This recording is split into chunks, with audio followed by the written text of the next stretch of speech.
Shout out to Jazz Dog as usual. I spent $10 on Jazz Dog's album, and now I have almost unlimited enjoyment. You know, it's a pretty good exchange rate for what you're getting out of it. Anyway, hi everybody, how's it going? 13 people in here, 10 likes. We're doing pretty good so far. Thank you very much. Hello to the YouTube chat and hello to the website chat. Zypation, or maybe that was from last time, Zypation's last message there. So today, first person website chat was Mabs. Hello, Mabs. What's up, Cursed Chaos? Hey, Tima. Psychoplebeian Baphomet. Hello. Hi, Everinian. Truly. And yeah, what's up with YouTube chat? John Bainbridge, Nikki Starr. Hello. My cat is, you just need your butt scratched all the time? You're Mr. Allergy Man.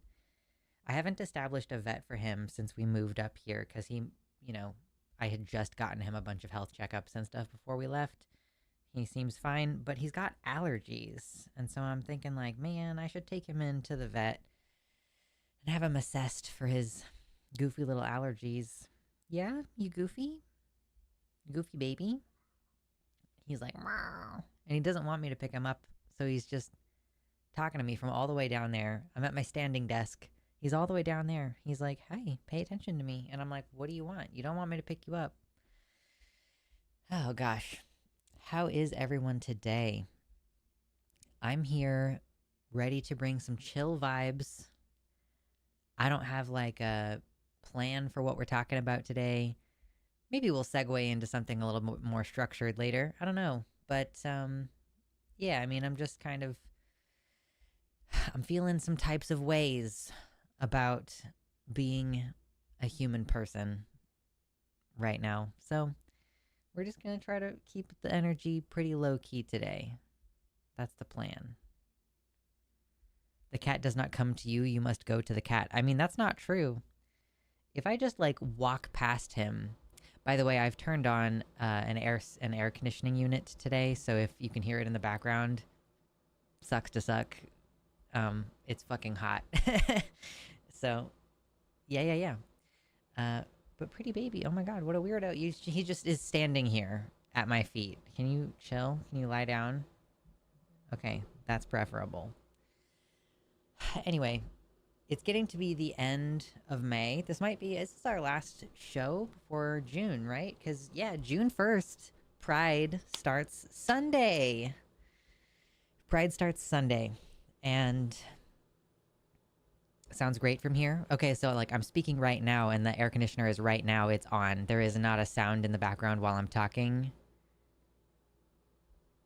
I'm hoping, because this changes my summer. This means I can get away with having the air conditioner on anytime I'm streaming. If it is completely just like not noticeable. So that would be good to know. Anyway, yeah, so I was expecting to potentially hear back from that nonprofit I applied to today. I haven't heard anything. If I have to suddenly abruptly take a phone call, you know what it is. But I was expecting to get an email today, and if I don't get an email by the end of the week, I'm just gonna kind of assume.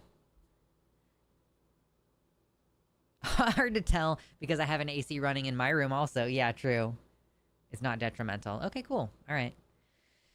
And I'm not like having to scream over it or anything, so this is good to know. This means that I can survive the summer here in my office, even with my photography lights on.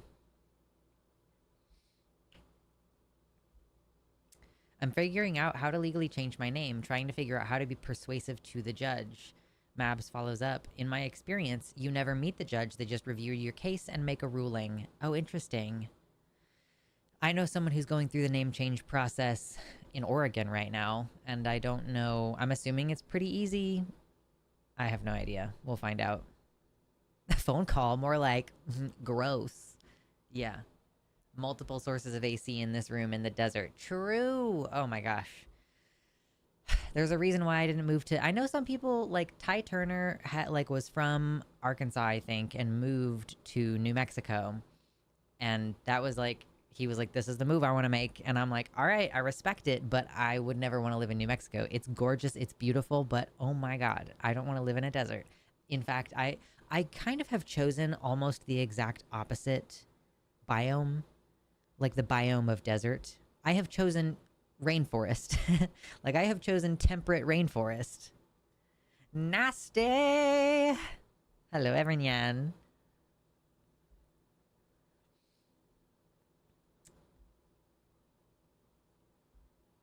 Yes, yes, yes, yes.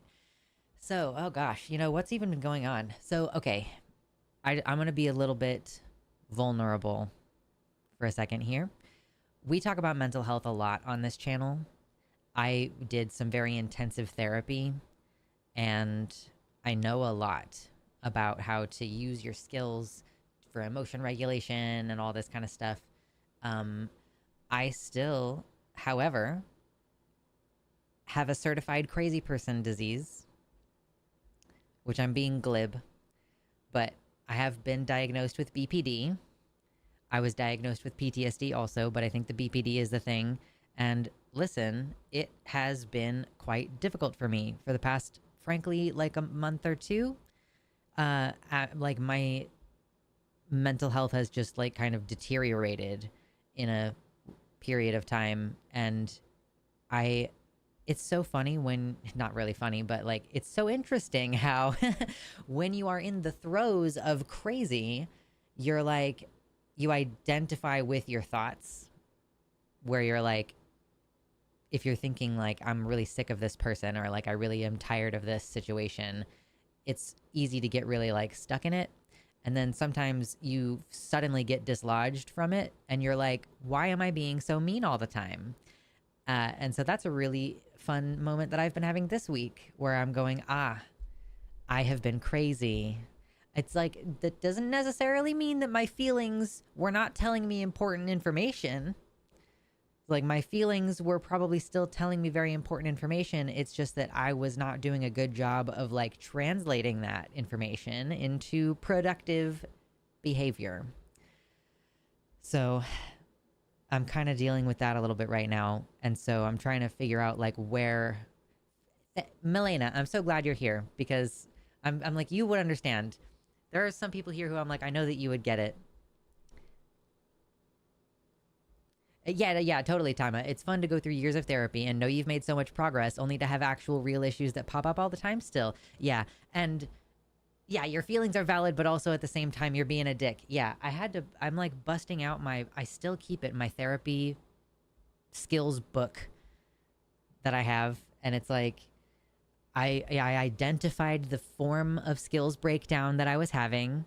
This is what's so great. Okay, I'm gonna inflict all of this on you again. It's gonna be pretty brief, but I'm gonna inflict some of this on you again because it's really useful, and I know I like to share this stuff with people. So, okay, right here in the beginning of the skills group, of the skills thing, it even opens up to this page quite easily because I've used it a bunch.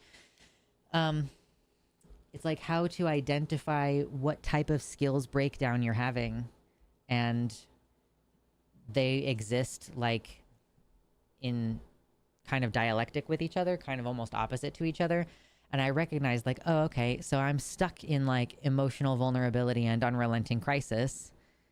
And then this page tells me like, okay, so if you're stuck in unrelenting crisis, then look at the next page over here on the right, because the left side describes what that means. And on the right, I'm like, oh, okay. So the skills that I need to turn to are like non-judgmental stance, observe, describe, participate, radical acceptance, improve the moment. Okay, good, great. Now I know what to do. And then you have to actually do those things. Whereas right now, what I've been doing this week is, where is it? Reading Invincible. It's like, technically I should be like really trying to exist in my body right now. But I think also it's hard to figure out where exactly the problem is coming from sometimes. Like, is it like BPD? Is like my PTSD been triggered, or like is it just like autistic overwhelm? Like, have I been in autistic overwhelm? I think that is part of it. Like, recently I've been benefiting from wearing my ear protection, my hearing protection, although these hurt my head. They like squeeze my head and they create like a weird pressure on my eardrums, so I don't actually love these. I'm gonna look into getting like a pair of noise canceling earbuds that can fit in my ears, and maybe that'll be better. But I'm considering that as just like a passive all the time thing, just to reduce like the total amount of information that I'm being exposed to constantly. And similarly to that, I think I need to make like a pretty dramatic change regarding my social media consumption. I've tried to be like, oh, I'll just use it less, or oh, I'll use this other account where I don't follow anything stressful.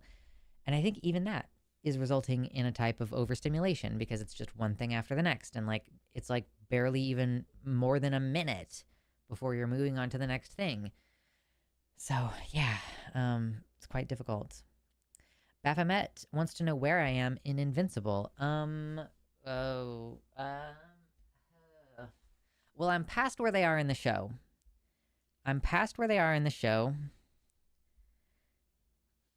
This is issue 86 that I've just started. I don't know if that helps you at all. I'm this far into the second book.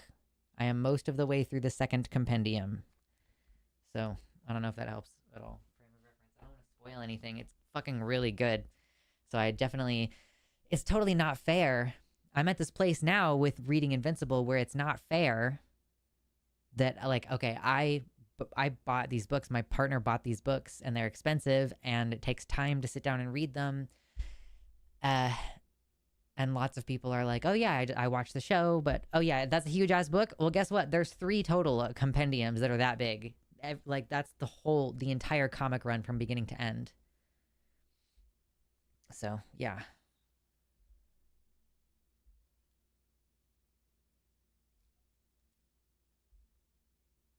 My personal favorite manifestation of it is when you'll use the tools enough to have a good grasp, but then just occasionally deciding, no, I think I'm going to let the BPDs loose on this one.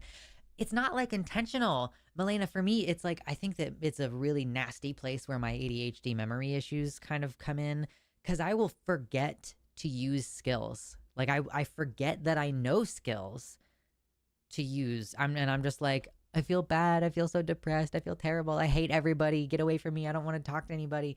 And it's like, it's very interesting how that happens sometimes. You just get stuck in a little mental health place for like a couple weeks, and then it's like, okay, like, I've still been getting shit done. You know, I'm still cooking dinner every night and things. I'm just like, I don't know. It kind of just is like a desire to be completely isolated. You know how it goes. No, Taima, I do agree. Yeah, so Taima says, I read all of the Invincible comics and it's pretty good, but I also have a crazy amount of criticisms of the writing and world building and social choices. I agree. I do think that it has been made better in the adaptation. The TV show, I think, like, they share so many core elements that the types of changes that they made, I think, were a benefit to the story, and like a benefit, keeping in mind as well that the audience is different. Like, the comics came out a while ago, and so like culture has changed and everything. And I just think that, like, yeah, I'm really on board with adaptation when it's done well. Here's my fucking media rant of the day, I guess. You've unlocked it. I've been thinking about adaptation a lot recently because of The Last of Us. I'm not going to spoil anything about The Last of Us or talk about it in depth at all, but basically, so there's 2 video games. I'm pretty sure it's just The Last of Us Part 1 and Part 2. It's a very story-heavy game, and it's being adapted into the HBO TV show, and it is being changed a lot. Like, the order in which you do things, or like what you choose to omit, or what you choose to add. A lot of people's favorite episode of the TV show, episode 3 of season 1, is completely made up for the TV show. And the TV show is so much better for it, because the TV show is trying to tell the same, like, give the same message, but in a different way. So I'm basically with Invincible. I'm like, okay, the kind of changes that they've made are stuff like, okay, there's more people of color. There's less weird misogyny. Like, it's... Anyway.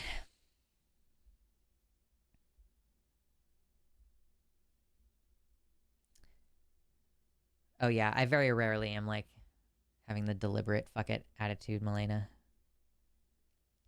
But I understand. I mean, I think very rarely, but it did happen recently, and I was like, maybe if I deliberately make bad choices, which is so often not how that presents itself to people. People are just like, okay, this was a great exercise that we did in therapy one time in group therapy. Um, but like when you're thinking of what are the potential options on the table, when we're looking through our skills and we're trying to decide like, well, I'm having this friction with my coworker. I could talk to my coworker directly. I could talk to my boss. I could request to have the schedule changed. I could elevate the issue to HR. And if you're presenting yourself with as many options as possible, which was kind of the point of the exercise, is like present yourself with a lot of different options and then kind of observe them. Making things worse is an option. Like, and when you frame it that way, I think it makes it so much clearer how silly it is. But it's like, look, you know, you could cuss out your coworker. You could quit your job on the spot. You could throw things or trash the place. Like those are all options on the table. And I guess it's just like, you know, when you hear that in the therapy environment, it's really kind of jarring. But that's one of the things I loved about the therapy program that I was in. It was like, let's subvert your expectations a little bit. So yeah, just when you're weighing all the options, we're not weighing good options. We're just weighing all the options. Yeah, the delay on William was a little strange, I thought.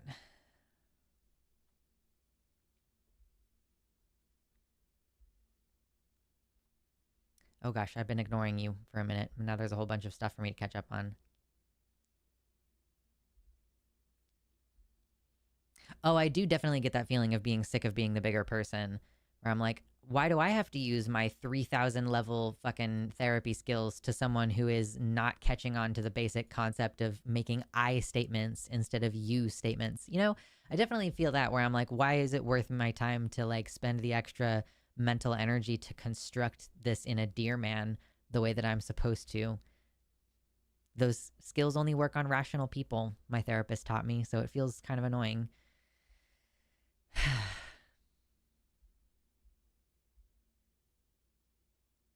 And this is part of why I talk to so few people. Like, I'll do it on Takis, but like when people are just like not rational and not responding to rational arguments, I'm just like, what is the point of you even breathing? Like, why are you even talking to me right now?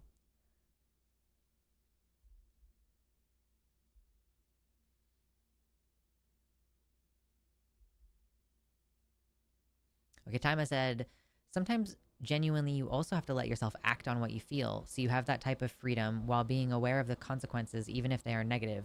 Otherwise, all you do is hold back yourself, and that can cause resentment. Sometimes acceptance means doing a bad thing consciously. I mean, I think the idea behind. Oh, hold on. Taima continues. Sometimes you have to do the right thing, even if it really feels shitty and self suppressing to do so, but sometimes you don't. It's good to keep working on skills and tools so you always have the capability of applying them, but it doesn't have to be good to always be the healthiest person possible. I mean, that's definitely not a realistic it's definitely not a realistic standard to hold yourself to. Like, it's not realistic for you to always be the better person. But like, I don't know. I'm pretty disappointed in myself usually if I feel like I genuinely was being shitty to someone. So if nothing else, like, it's worth it to consider how I'm going to feel about myself later.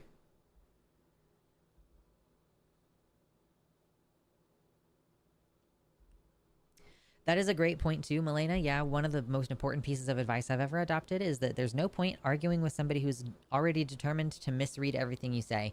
Yeah, what is the common phrase now on the internet? Uh, like, don't try to argue with someone who's committed to misunderstanding you.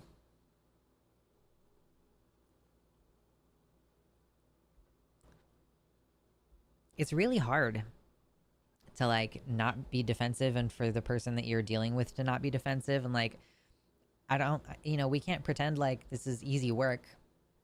Like, especially, I mean, I don't even know how it would be in like younger relationships. I've been with my partner for like 16 years almost. So, like, I don't know.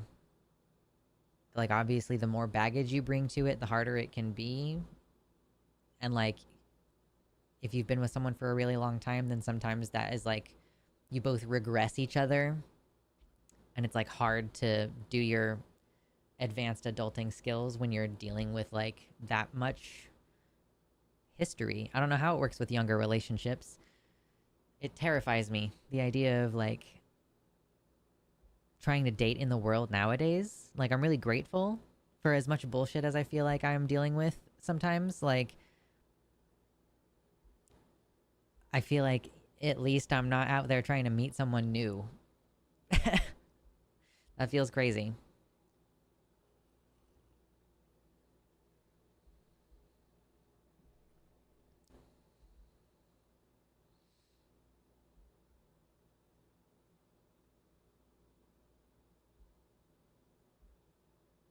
John says, one phrase that gets under my skin is, do you think you're better than me? Because it's like sometimes with some people, yeah, I kind of do. It's always some real dirtbag who says that. Yeah, I mean, it's people who are self-conscious about themselves. Like, oh, you think you're so much better than me. It's like, no, you're projecting that. It's because you have qualms with your own behavior. You have a hard time dealing with your own shit.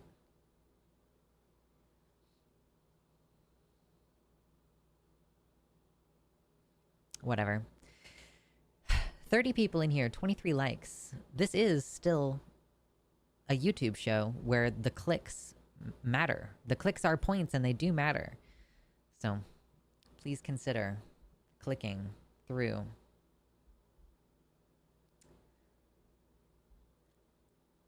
I was kind of considering changing the title of the stream, but maybe I'll save it for next time. But like,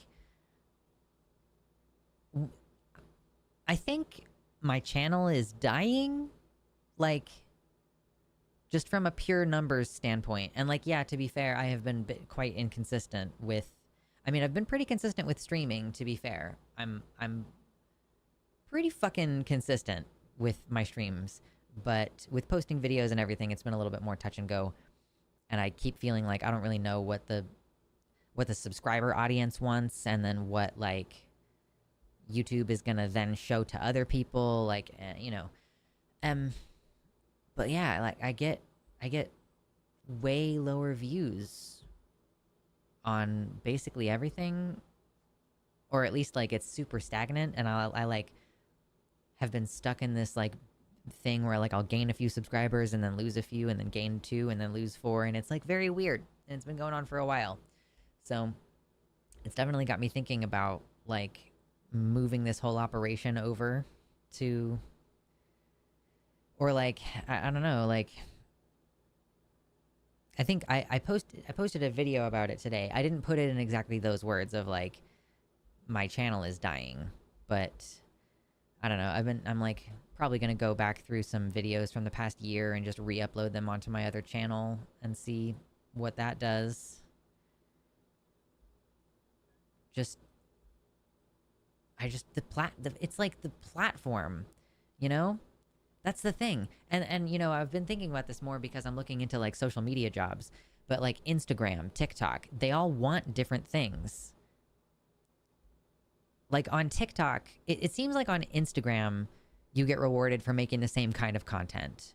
Like people get stuck in their one niche. Like that's what I'm dealing with on YouTube right now, is like I'm stuck in a niche because that is why people subscribed to my channel. But I am trapped in that. I'm like trapped from getting into a mainstream audience by that niche because it does not have broader appeal. So I'm like, yeah, on like TikTok, can you make like a bunch of random videos and occasionally one will still break out and you'll get a bunch of views on it? Like, I don't know how the platform works anymore on YouTube. I feel like the platform has shifted. Trapped in algo hell. Yeah, okay, so here's the thing. Explain to me why I keep getting shown the same videos over and over again for weeks and I don't click on them. but I'm not like interacting with every video and clicking and being like and saying not interested. And like, so I do not understand the logic behind that. It really pisses me off. But it's like, okay, I do like that channel, or I like other videos. Um I like other videos that are about that topic. I just don't want to watch that one video about that topic. But it just keeps showing it to me for literally fucking weeks. I don't understand.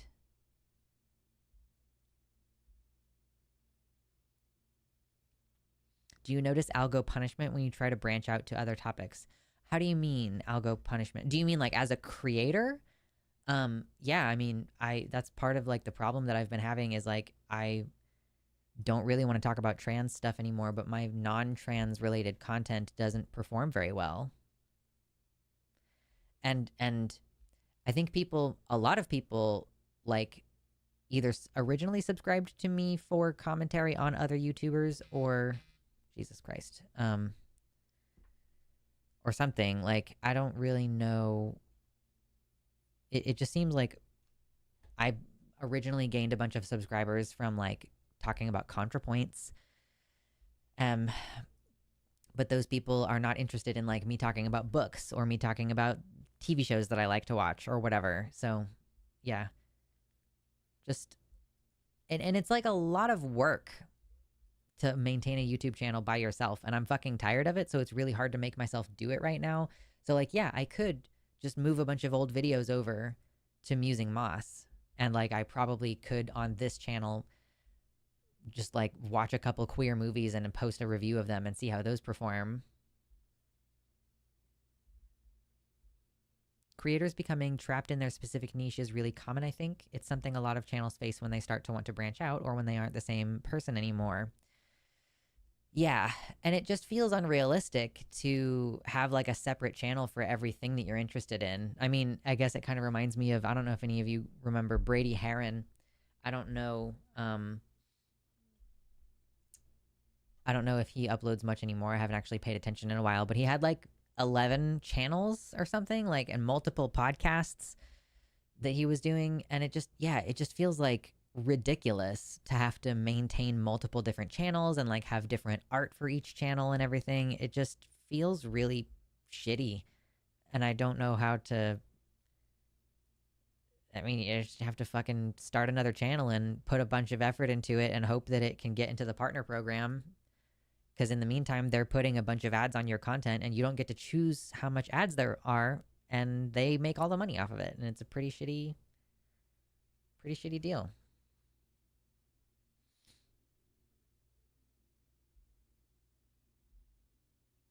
YouTube is an insatiable, cruel beast. I got a peek of behind the scenes with DM, and it's very hard to branch out. Yep, totally.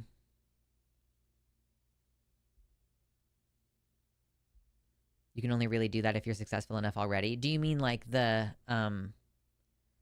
second channel thing?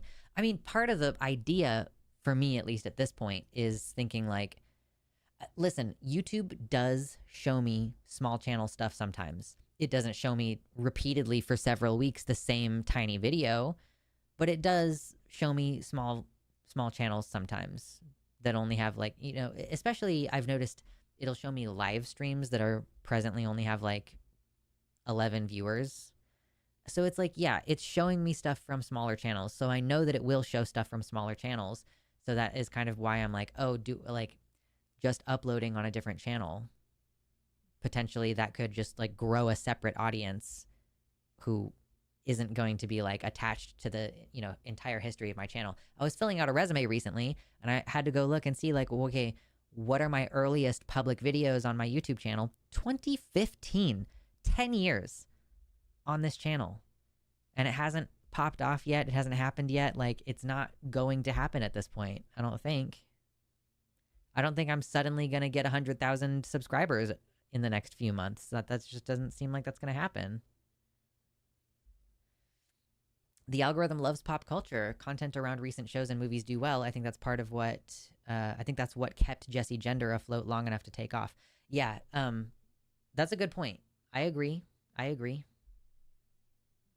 That's part of what I was considering with like doing the video essays about dragons. Although I think I just want to change. If I do anything even remotely like a video essay, I'm going to do it just like with an outline, and I'm just going to riff off of the outline because it doesn't make any sense for me to try to read off a script. Like, it just doesn't work for my vibes.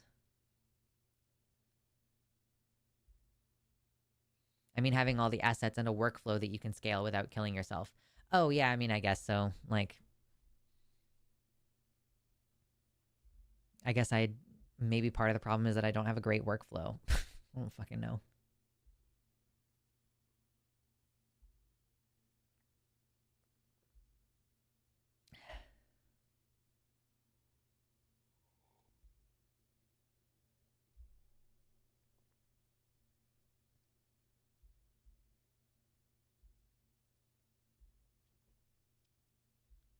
Taima says algorithm decisions seem very strange. Some creators have one video with 900,000 views and everything else of theirs has less than 30K. It seems that once something becomes favorable in the algorithm, it just keeps being pushed over and over, but the rest of the channel doesn't get the same treatment. Very, very good if your channel is gigantic, but very bad if it is small, because your channel also gets punished if one video performs well while others perform badly for some reason. Yeah, is that part of the problem? Do I need to go into my channel analytics and fucking make private my fucking #1 laboratory sport STP review video from fucking 2016? Like, are these like my top 4 videos? #1 sport laboratories sport STP. It's a stamped P device that looks like a dick. Bisexual versus pansexual. What's the difference? Making that one private would kind of suck because I have heard that people actually play that video in classrooms, and I actually am really deeply embarrassed by that, so maybe I should make it private. I don't know. I mean, all the comments would be gone. If I made it private, all the comments would be gone. That's 3,000 comments. Oh man, that would be crazy. But then ContraPoints and then ContraPoints again. Like, those are... Oh, and then the 6th video is ContraPoints. So, like, shit. I don't know. Last-ditch effort to save my channel by privating my most successful videos.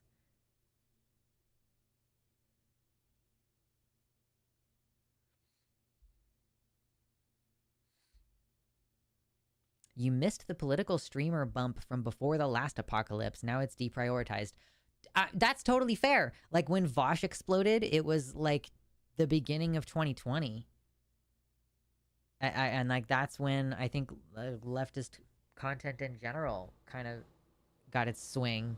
And I was making content then, but it was not my priority. I was in school to become an electrician. I have no idea how really old videos affect any of this, to be honest. Me fucking neither. That's why I'm just like, I'm gonna just start posting shit on another channel and see how it goes.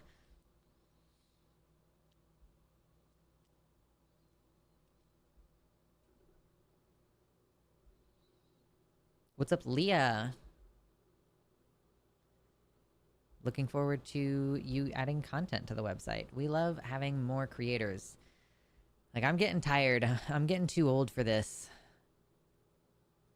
10 years of making YouTube videos. That's fucking crazy. I hadn't thought about it that way until I put it on the resume, and now I'm thinking about it. It's like, oh man, yeah. I've taken my phone off of Do Not Disturb mode in anticipation of getting contacted for this interview. Okay, I have a quick question, because a lot of you have worked office jobs, and I never have. I never have worked office jobs, but I'm applying for office jobs because I would like to work at a nonprofit. I want to see. So I'm applying at a nonprofit that has a very small team. Like, not very many employees at all. Very, very, very, very, very small team. And they said in the job posting, like, that they're only going to be reaching out to candidates that they want to interview. So would it be... I interpret that to mean, like, I should not send a follow-up email. I sent in my application exactly as they requested it, and I typed a little paragraph of, like, thank you very much for your consideration, blah, blah, blah, whatever, one paragraph, and I'm trying to gauge if it would be appropriate to send a follow-up email, or if I should just, like, if I don't hear back by the end of, like, next week, just assume that I'm not going to hear back and don't email them, because I think it might be rude. I don't know. I guess fucking worst thing is they already weren't going to hire me, and now they double won't hire me. I don't know. Like, what? I don't know what you're supposed to do. Professionalism is not a religion that I have ever learned.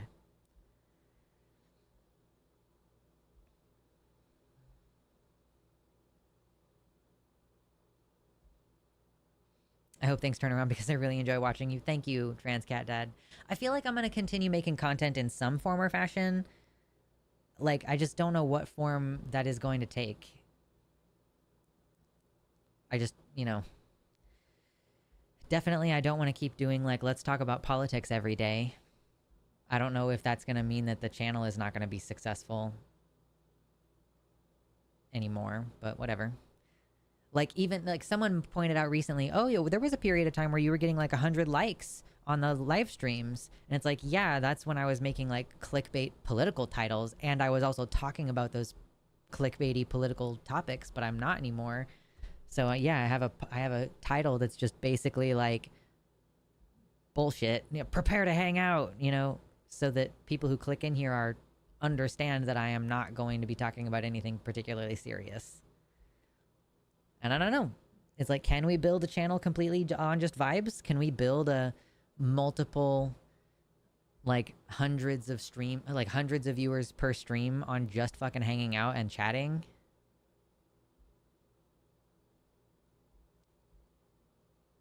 One channel I've been following for 2 or 3 months now grew from nothing to 16K subs in that time by constantly talking about religion and Christianity and Zionism, basically, which sounds not great for your mental health. True. I agree, Nasty. I really wish YouTube made it clear what the fuck they want from content creators. Like, this is part of what sucks. And, like, that I have a particular flavor or brand, and so I don't necessarily want to just do whatever is popular on the platform at a given time. Does this thing... Do I have access to the there was this, like, inspiration tab where you could access, like, the AI. I don't know if it still is on here. But it was basically, like... Initially, it was just something that would tell you what is trending on the platform. Trends. Here it is.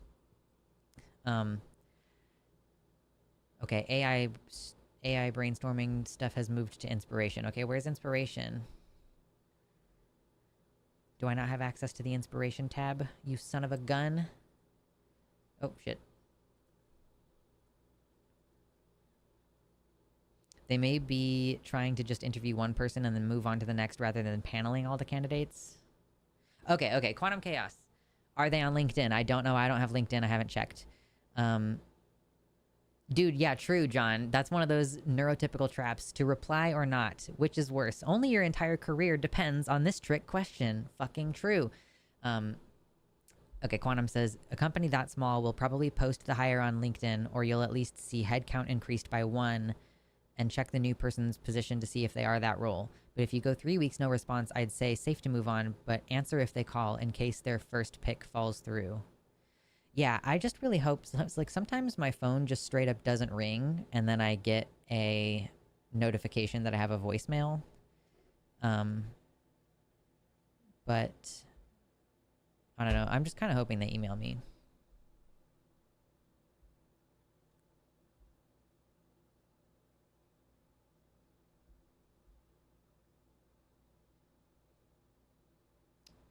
Just send a follow-up, to be honest. I don't think people are generally served in our current culture by being passive and waiting, because it shows you, quote, care and are, quote, motivated if you don't just sit and wait. But there's a limit, of course, to how much you should pressure. But one is not that limit, lol. Yeah, and now that I'm thinking about the fact that, like, my phone sometimes doesn't take phone calls, and I don't know if this is my phone carrier or if it's, like, literally the device. I think it might be something about my carrier. But I'm like, maybe I should send a follow-up email and just be like, hey, I've been having some issues with my phone coverage recently. If you aren't able to reach me by phone, please email me back. But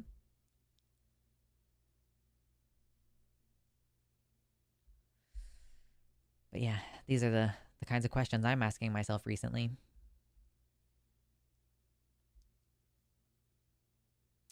Leah says, these days, politics is all-consuming. I wish we weren't so threatened. I'd rather give attention to other things, but I have to keep up with the, quote, situation. Like, do I, though? Like, the last 2 days, basically, like, I have either been playing Stardew Valley or reading Invincible or like cooking dinner. And this is not the same as doing like the things I need to do for my mental health. Like, these are still just me distracting myself. Um that's a perfect reply, actually. Gives you an out. Yeah. Just being like, hey, I just wanted to reach out and say, coverage on my phone has been weird lately since I moved up here, and whatever. Yeah, just like, please, if I don't answer, please feel free to reach out by email. I'm very excited about this opportunity. Yeah, that's a good idea. I should probably send that email later this evening.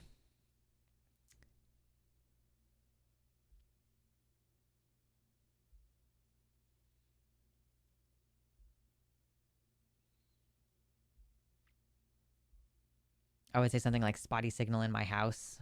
I mean, sure. Okay. I appreciate the feedback. I'm not like gonna, word for word what I say in this stream put in the email.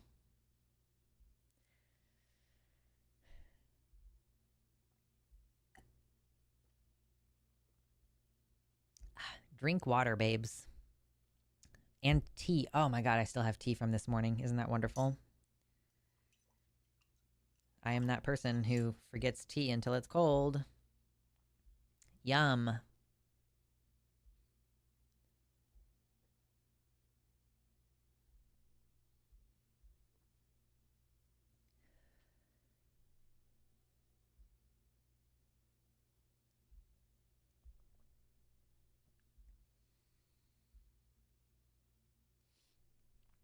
Oh my gosh.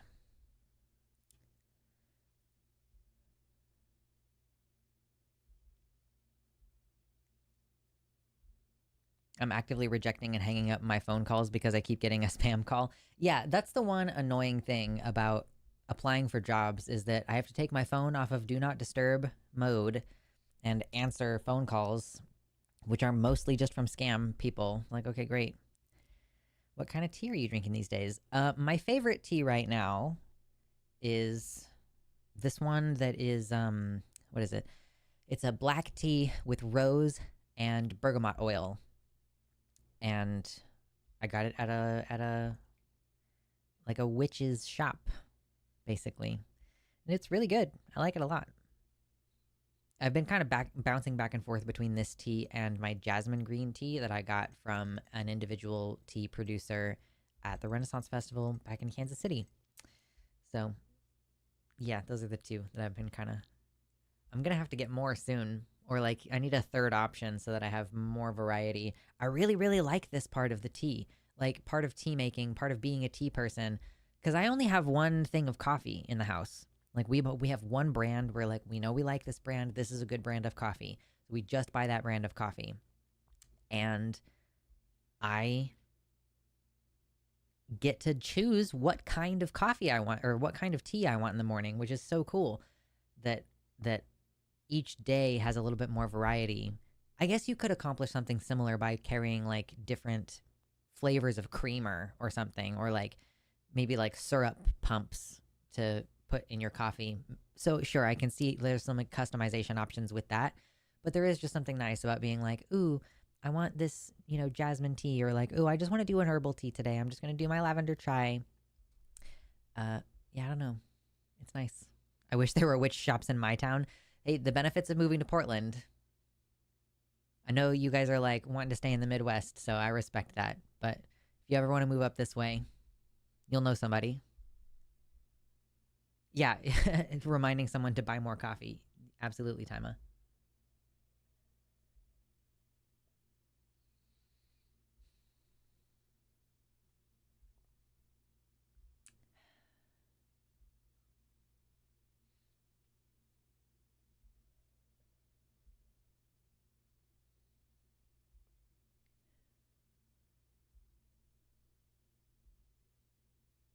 Mm.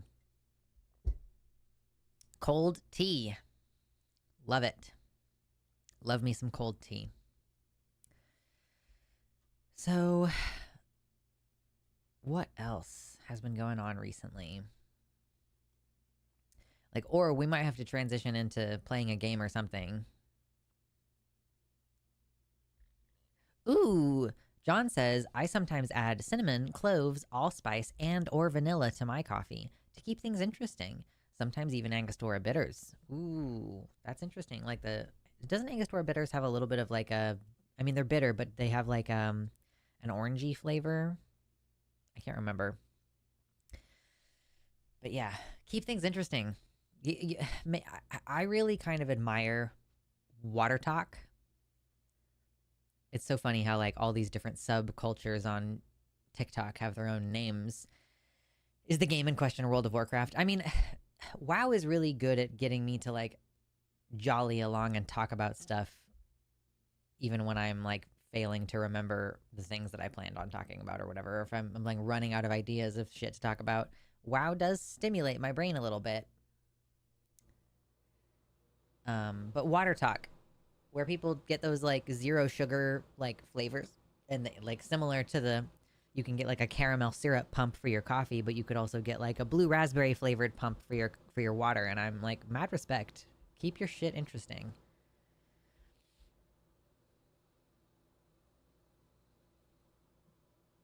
Leah says, put a shot of vodka in the coffee to give it aroma and kick.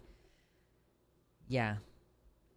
You can get some uh, powdered peanut butter. If you put a very small amount of powdered peanut butter in a coffee, apparently that's really good. I haven't tried it yet. I could mostly because I haven't been drinking much coffee recently. I had coffee for the first time in like weeks because I'm just drinking tea. 2 shots of vodka. True. Exactly. Glug, glug, glug, glug, glug.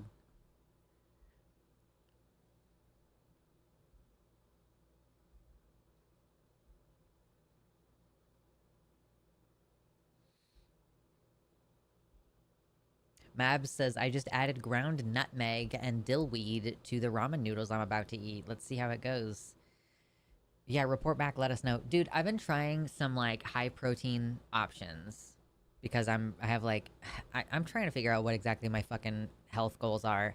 I think I need to do cardio for like 6 weeks before I start lifting because I think I need to work on that kind of like, maybe I should just do like cardio and abs and core work and not try to like lift weights or like the functional equivalent of lifting weights. I don't know. Uh the last couple times when I've tried to like throw myself into a full week of working out, I have just crashed. So, uh, I think I should just like ease into like cardio or something. But I've been on a like high protein diet because I'm trying to lose fat but not lose muscle. So, high protein. So I tried like, for example, these were really good. Quest mini peanut butter cups, delicious. Not a sponsor. Um, this is heinous. This is Chef Wu, 100% plant-based protein, uh, 20 grams protein ramen. And this is the worst. This is terrible. It's awful. And I still have this, and I don't know what to do with it because it's really bad.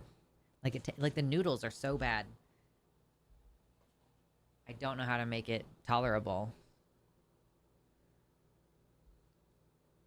We as a society will powder things that never needed powder. Um, well, I mean, like, peanut butter has protein in it, but it's got so much fat in it also. So you remove the fat by removing the oil, and then it's dehydrated, and then you get like all of the protein, but none of the fat, and that is good because it's easy enough to have fat in your diet as an American. Like, oh, you cook your food in vegetable oil, you get plenty of fat. Hello, Prosy Rosie. What kind of ramen? It's Chef Wu chicken flavored ramen, and it fucking is the worst. It's not good. Simply add garlic. Yeah. Anything, yeah, I'll just add garlic to it. It'll be fine.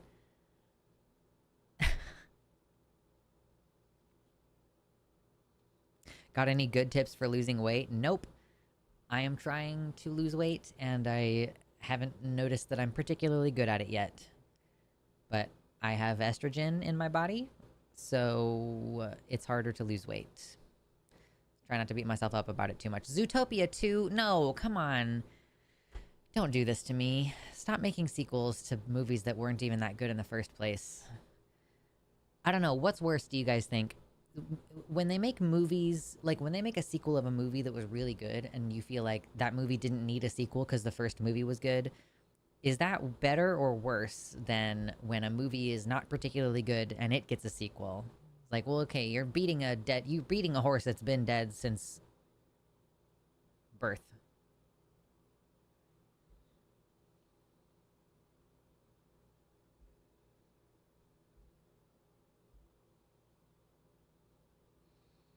I'm enjoying the C25K program right now, but I'm taking a break to build some leg and core strength to prevent injury. Yeah, that was something I wanted to switch to this time. Was like I haven't done like any hip specific work, like adduction or abduction or anything, and I was like I want to work on some of these support things.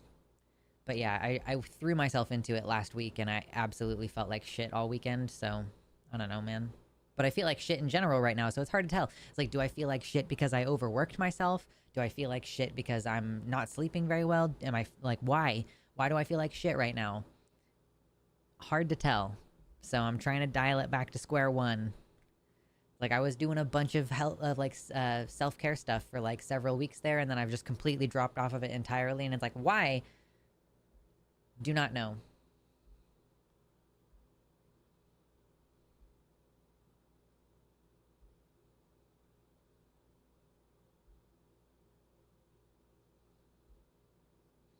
John says it's worse to sequel a bad movie. Some good movies do have good sequels. Bad movies, not so much. Okay, yeah, that's fair. I think that's fair.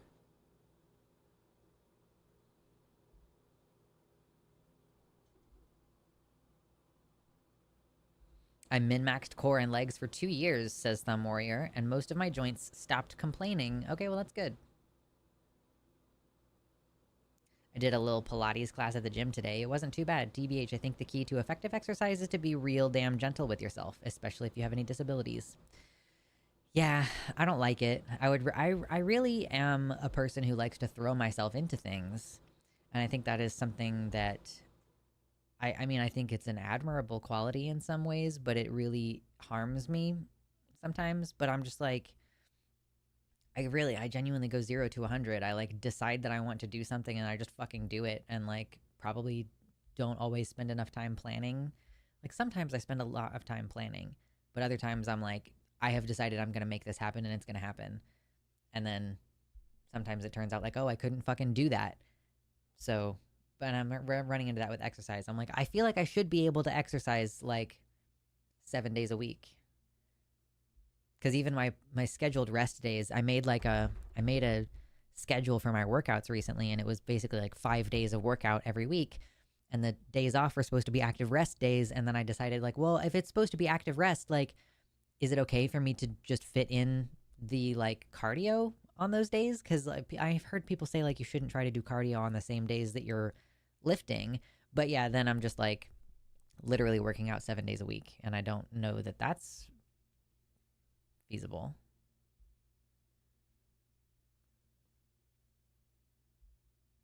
Exactly. Timarinia says, go crazy doing the thing, then feel amazing and keep going, then realize your body has limits and burn out, and then feel worse than you did before starting. Yeah. Just like I have high expectations of myself, and I think that that is in and of itself kind of an issue. But like when you have a lot of influences in your life that constantly make you feel like you're not good enough, like when you have a spotty employment history, like or you know, I've like worked at a job for 3 years way past the point where I should have quit, or whatever. Whatever the thing is. Burning myself out at various things. Most people do 3 to 5 days a week. I know, and I have been more reasonable in the past. I used to do 4 days a week. I was like, okay, Monday, Tuesday, Thursday, Friday is my gym schedule. I'm going to hit like upper body on Mondays and Thursdays and hit lower body on Tuesdays and Fridays. And that worked for me for quite a while. But yeah, I don't know. I'm just a crazy person. Andy also says if you get older, as you get older, rest between workouts becomes more important. I started feeling it when I was in my early 30s. All right, well, I guess it's not entirely me. Like, I'm fucking 31 now. Can't keep doing crazy shit. Gotta, like, I can't pull all-nighters anymore. I can't do, like, only 4 hours of sleep. I can't do any of that shit anymore.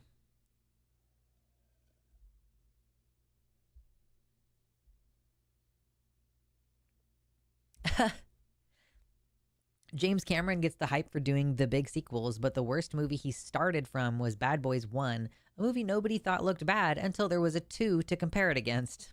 That's funny.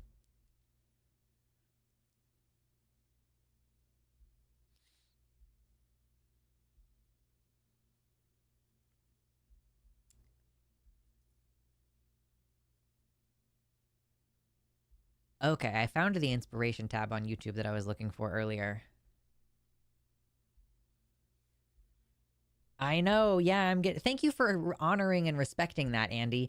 It's always like people, especially people who are older than me, they're always like, whatever, you're not old. And I'm like, well, I am old. So thank you for acknowledging that I am, in fact, getting old.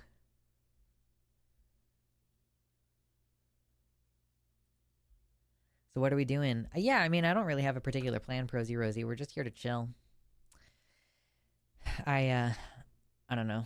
I'm feeling directionless with the channel right now, so I'm just like, let's just on the live streams, let's just talk about whatever we fucking feel like talking about. And I will on times that are not live streams, I will figure out what I'm going to do as far as uploading videos on any of my channels anymore. We have like a dedicated live stream audience. We can just build a dedicated live stream audience on this channel. I don't know, like I'm curious how that would affect the growth of the channel if I just like never posted stream highlights and like only go live twice a week. Like, yeah, we're getting old and seasoned. James Cameron's Zootopia too. I'm still recovering from 6 to 7 hours of physical labor on Monday. Whew. And like, yeah, and I need to go to my garden. It's been like a week and a half since I went to my garden, and like I did a bunch of work on it. It still has a lot of work that is yet to be done. So I'm like, I need to go back there, but it's like just too far away for me to walk. And I'm like, man, it's really annoying. But my husband has my fucking car all day.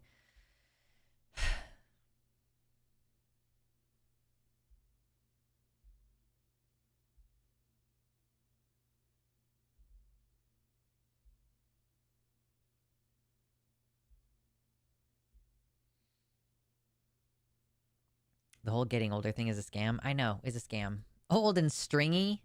Oh, I don't think I'm stringy. I guess you get tougher and more stringy the older you get. I'm definitely not as tender as I used to be. Ooh, I have one of those massage gun things with the ball at the end, and the ball is like, so I have a meat tenderizer, is what I'm trying to say. I have a meat tenderizer for my butt. Did I miss you getting married? I've been married for like 13 years this year. Why did you make a channel in the first place? I mean, I'm curious about the history of how it started. I mean, I think the very, very, very first videos I ever uploaded on my channel. I mean, so at the time I was blogging. I was on Teen Skeptic was like the primary blog I was writing for. And at some point I started making a video that was like, here's a recap of everything I did this week. And I guess my idea was like, so that there would be a central thing and people could hear like a paragraph summary of whatever. I was like contributing to multiple different things. So that was the very, very, very first videos. I would occasionally like take videos of my cats and upload them. Like there was not really a direction that I intended with that. And then sometimes I would just have thoughts that I would be like, I don't know. I can't even remember what some of the earliest shit was. I would be like, oh, like, I don't like this terminology, or like, oh, I was like, let me explain like how depression feels Stop conflating mental illness with religious fundamentalism is a video that I made. So yeah, I mean, I just like had thoughts about it, like my depression recovery and things, and then since at that point it was basically a vlog, like basically I'm just occasionally revisiting topics like religiosity still doesn't equal mental illness, like a couple years after the other one. Yeah, like 2 years later, made another video about the same topic. And then I started hormones. Like I started my physical transition in 2015. So that was, it kind of became like mostly me updating on my transition. At the time, I was watching creators like Chase Ross and Ty Turner. So I was like, other people are posting these kinds of videos. So that was kind of just what I was doing in 2015. And then I decided to start a Let's Play channel. And then I started doing like more trans education stuff. Like trans people need abortion access is a video that I made in December 2015. Talking about like the politics of going stealth in 2016. Like that's basically how shit started. And then you can see basically from there, it's like now it is a trans channel. I talk about trans stuff. I talk about political issues related to that. I talk about what is going on in the YouTube world. I start responding to Ariel Scarcella and stuff. And like that is the tone of the channel from that point forward. And it started doing really well in 2019, basically, is when things started to really... I mean, you know, there were a few videos throughout like 2018 that were doing okay. But yeah, I mean, that's basically the story. So you worked with Rebecca Watson. Yep. I was smushed into the back seat of a car with Rebecca Watson one time at Skepticon. We were going from the convention hall to a bar, or bar and grill or something nearby so that we could eat. And yeah, so I know Rebecca Watson. I've met her multiple times and have been smushed into the back of a car with her. She's cool. I'm just not observant since I'm a regular. Yeah. I don't wear a ring, so I can see like people maybe not catching on that I'm married unless I talk about it. I still also have never done a partner reveal. I've never had him on the channel.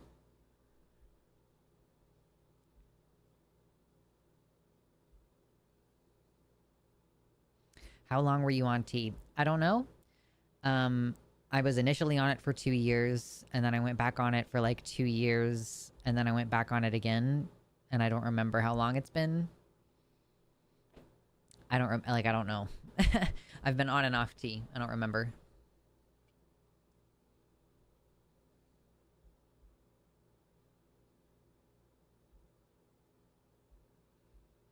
I think the best most of us can hope for is finding someone you don't hate. I mean, I think that you hate people sometimes when you are around them all the time. The real partner reveal is the cat. I know.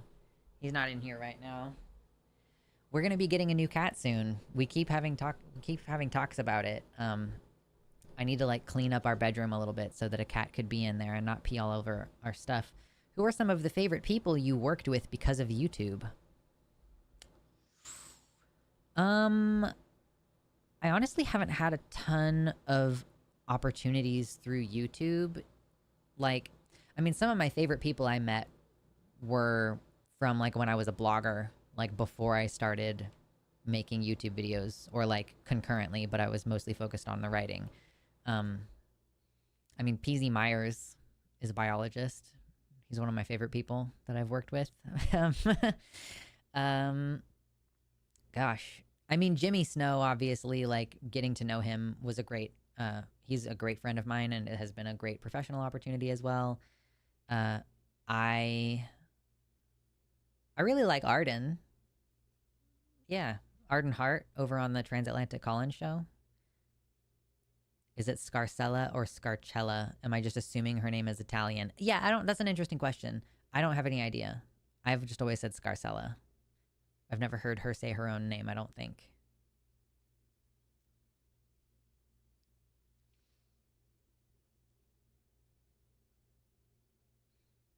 I knew you were married, but I didn't realize you'd been married that long. Congrats. Yeah, I got married when I was 18, like 6 months after I turned 18. So, there is something certainly to be said for making that big of a decision in when you're 18 and being 31 and being like, I can see why that was not the best decision I've ever made, but I also don't regret that decision and I'm still married. So things are difficult still sometimes, but it's work. It doesn't matter if it's somebody you've been with for 2 weeks or 12 years. It's always going to be work.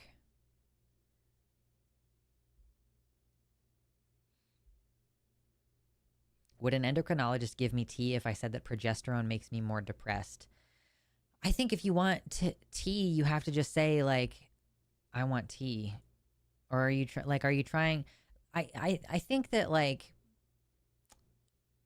sometimes cis women are given testosterone if they say like their libido is low. So it's not like you have to say you're trans in order to get this care, but like that is also one of the easier ways to get it is by just going to a Planned Parenthood and saying, hey, I would like testosterone, please. Ariel Scarcella jump scare. Yeah. I have periodically considered like, oh, should I just farm myself out? Should I just fucking should I just make shitty reaction content to fucking Ariel Scarcella? There would never be a lack of content. And to this day, my videos about other YouTubers are the videos that do the best. So, if I hated myself, I definitely could do that. Congrats on being married for nearly half your life. That's kind of rad. Yeah. We've actually been together for, I think, more than half my life at this point. Or at least by the time our anniversary kicks around, we will have been together for 16 years and I will be 31.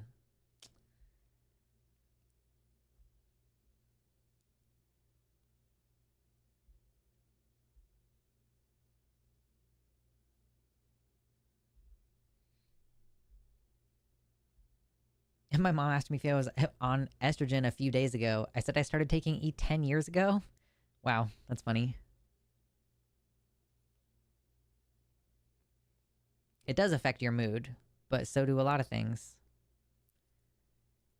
And if anything, like if hypothetically, if you're receiving a if you're giving yourself hormones, then hypothetically your hormone levels should be more consistent than a cis person's. So people are like, oh, estrogen makes you so emotional. Like, no, it doesn't. You're most emotional in the cycle when your estrogen is lowest, in my experience.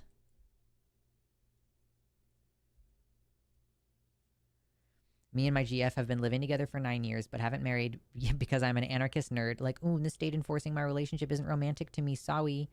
We might marry one day for safety. It is also an immense financial benefit when you file your taxes. Like, if my partner and I were to file separately, there are like times where like we would both owe $2,000, but if we file together, we only owe $2,000. So instead of us cumulatively being in the hole for $4,000, we are cumulatively in the hole for $2,000. So like there is a pretty significant tax benefit to getting married.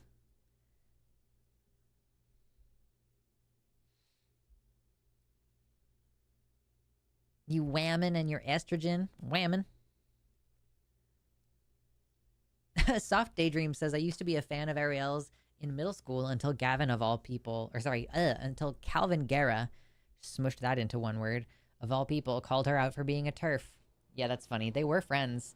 But wasn't she also like weirdly creepy sexually toward like all of the trans guys that she ever had make videos with her?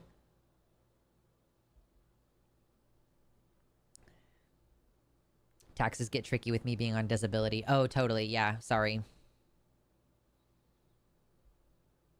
The tax benefit of getting married when my girlfriend doesn't have income. I mean, yeah, like if you technically have a dependent in the form of like a wife who doesn't have a job, then like, yeah, that is a, you get a tax reduction.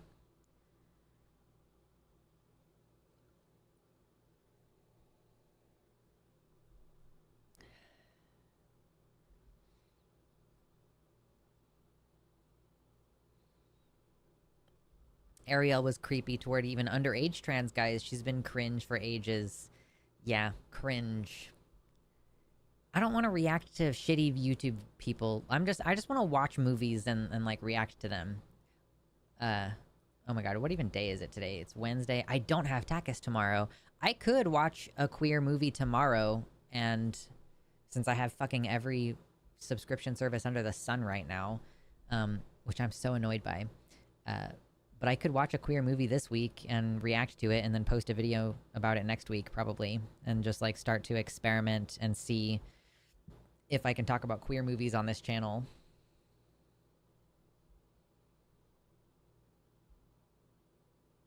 Excuse me. Yeah, Ariel's gross. She's a gross, gross, gross lady. Oh well. We will live.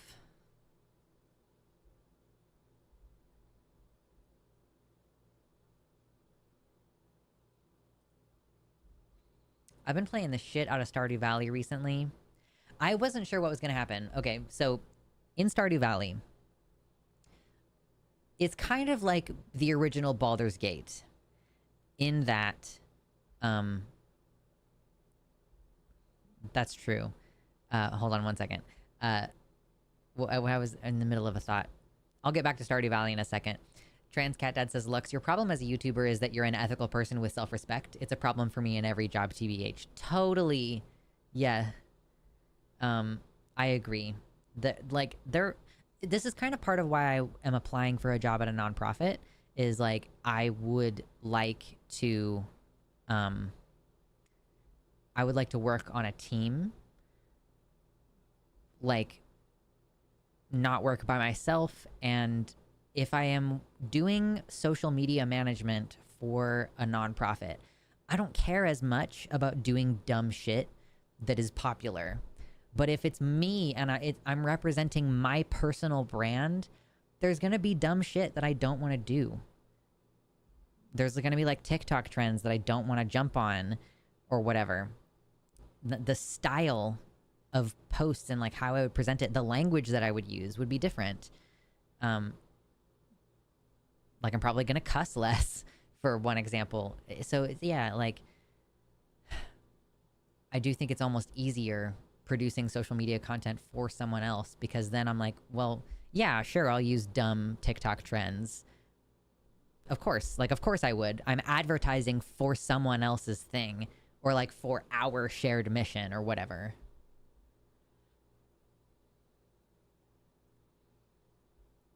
And like, I've never worked with advertisers before, but I'm imagining like, oh yeah, if I worked for an environmental agency, I can think of at least one organization that I could reach out to see if they would be interested in like fundraising, like if they would be interested in supporting our channel, or supporting our like cause or whatever.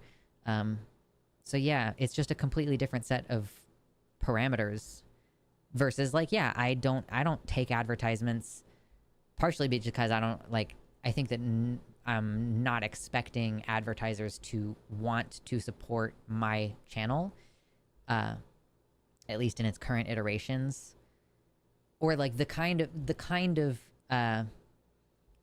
advertisements that trans channels can get is like Adam and Eve, but then you bring out a bunch of sex toys in a video, and then you get age restricted and restricted in the algorithm and everything. It's like, okay, so it really is just like a super tricky job. It's like having a boss that won't tell you what the expectations are, and then you finally like battle your way to the room that your boss, that's allegedly your boss's office, and you find out that like it's just like a stick figure in a chair with a fucking paper bag head. Like, it's just, there's no direction. There's no one who can say like, maybe we should try to re-strategize, or like maybe we should try something else, or like here's specifically where you failed. It's so weird. Drea! Hi! Capitalism, folks. I feel like it doesn't have to be this way. Like, I don't know if it's just like default, that's how capitalism works. But should I finally watch Close? Yeah, where can I even watch Close to You by Elliot Page? Ah.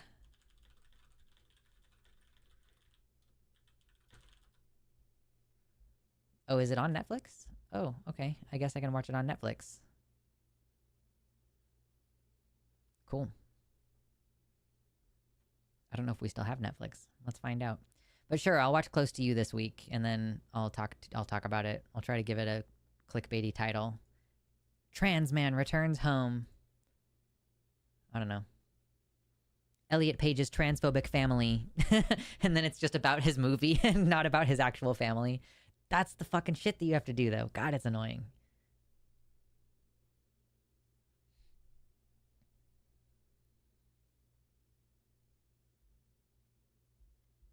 There are lots of good trans content creators around, and I'm glad that there are. Are there? Like, who are our favorites nowadays? I know everybody says Jamie Dodger and Ty Turner. Cat Black has been around for a million years. Yeah, Samantha Lux. And I'm just thinking about YouTube. I'm not even thinking about other. There's probably a bunch now that all these smaller short form content stuff is kicking off. Lily Alexandra, yeah, she's cool. I've watched her videos about Spider-Man. Or no, I'm thinking of somebody else. Maybe. Man, I'm not good at names. That's one thing. That's good, though, that there's so many trans creators out there doing well on the platform that I don't even know all their names. I love that for us. Do not try to meet the boss. That is impossible. Instead, try to realize the truth. There is no boss. True. Lily is great, but a bit heavy on the emotions sometimes. Yeah. To be clear, I don't really watch trans content. I'm sitting here watching, like, The Last of Us content and Good Mythical Morning. I don't really watch... I watch, like, cooking shows. But that's pretty much it. Celebrity interviews sometimes. Ooh, I saw that there was a new interview, or a game or whatever, with the two women... Or, no. It's the two main characters from fucking House of the Dragon. Emma Darcy, they, them, not a woman, uses they, them pronouns, is a non-binary person. And Olivia Cook. They're starting to do press, which tells me that there might be some news about House of the Dragon Season 3. I see that there has been an announcement about a prequel series for Robert's Rebellion, Game of Thrones prequel series. And I think that this summer, I was under the impression that this summer they were supposed to release fucking A Night of the Seven Kingdoms. Hello, Viren. One of my favorite videos by Lily Alexandra is Why Are People Trans? She's very artsy and philosophical. Ooh, okay. Had a good near meltdown earlier, so hope everyone else is doing or at least regulating well. Yes. I had a meltdown this weekend, Sunday. Or no. When the shit was that even?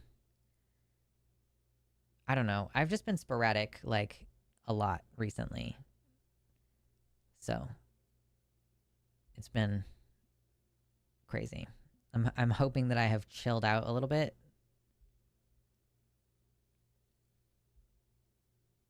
Oh my god. Soft Daydreams in the YouTube chat says, I was watching Calvin Guerra and Ash Hardell at the same time when I was younger, so I was very confused as a teenager. I hope kids now don't suffer the same fate. Holy shit. Oh. Oh, hold on. Yeah, I'll get back to that. Sorry. Yeah, you're right. But yes, watching Calvin Guerra and Ash Hardell. I mean, you gotta watch people of different opinions and then, like, form your own opinion. And so I think that's, I can see why that would be confusing, but it's fine. Okay, Lex, what were you going to say about Stardew Valley being the original Baldur's Gate? Like, what the fuck kind of hot take was about to happen? Yeah, well, I mean, Stardew Valley is like the original Baldur's Gate because you can date everybody. So in Stardew Valley, I think there's 6 romanceable women and 6 romanceable men. And it's different from Harvest Moon because, like, in Harvest Moon, once you got married, that was it. Like, you can't get divorced and, like, whatever. Stardew Valley has some things where, like, you could get divorced and that changes the, like, how the townspeople think about you. And you can even delete your children that you had with that spouse. So, but you can romance multiple characters at the same time. And if you get all 6 of there's two things. So if you get all of the girls to maximum level hearts, which you can't even get a girl to, you can't get any romanceable character to maximum level hearts unless you ask them to be your girlfriend or boyfriend with a special item. So everybody maxes out, all of the romanceable characters max out at 8 unless you ask them to be your girlfriend or boyfriend. So if you ask them all to be your boyfriend and girlfriend, and you get them all up to maximum hearts, and you do all of their heart events, because there's a heart event at 2, 4, 6, 8, and 10, then that triggers a special event. And normally, all of the characters will be mad at you. Like, you'll walk in and all the girls have gotten together at one of the girls' houses and they're like, I can't believe you would do this. You know, you can't get away with this. And they're really mad. But if you walk into that event, and there's another one with the boys at the saloon, but if you walk in with a lucky rabbit's foot in your inventory, in your pockets, there's a little thing that comes up before the event. And it's like, for some reason, you feel the urge to reach into your pocket. And then you walk in and they don't say anything about the fact that you're dating all of them. They don't say anything about the fact that you're dating all of them. And then they're just like, oh yeah, we hung out and played pool. And that's the whole event. But they all stay your girlfriend or boyfriend after that. I think that they all break up with you if you don't have the lucky rabbit's foot with you. But if you have the lucky rabbit's foot, they all stay your boyfriend or girlfriend. And you can marry one of them. I just found this out this week. I married one of them, Abigail. She's my girl. And all the rest of them stay your boyfriend or girlfriend. And your wife doesn't say anything about it. But the other characters will still say things like, hey, it's been 1 year since we started dating. Isn't that crazy? And it's like, oh, Sebastian, I didn't realize that you were totally on board with this. So you can literally romance all of the characters by doing this. And then, like, it seems like permanently all of them remain your boyfriend or girlfriend, even if you get married. I don't know what's going to happen when I have a kid, because I haven't done that yet in this particular timeline. But yeah, so that's why Stardew Valley is the original Baldur's Gate.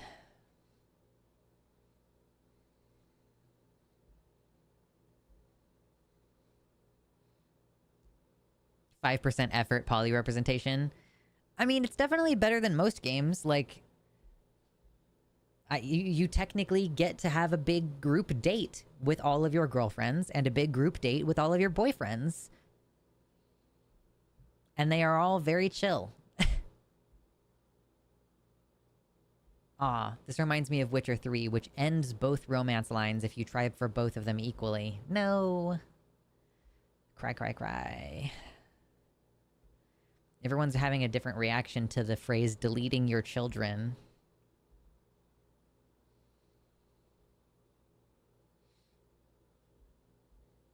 So, Stardew Valley, the original Baldur's Gate 3.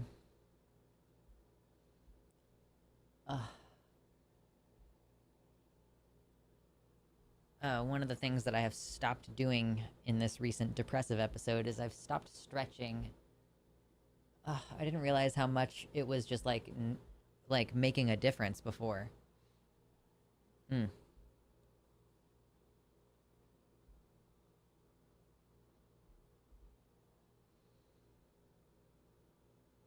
What about Final Fantasy VII? Oh, I don't know anything about Final Fantasy VII. I know nothing about it.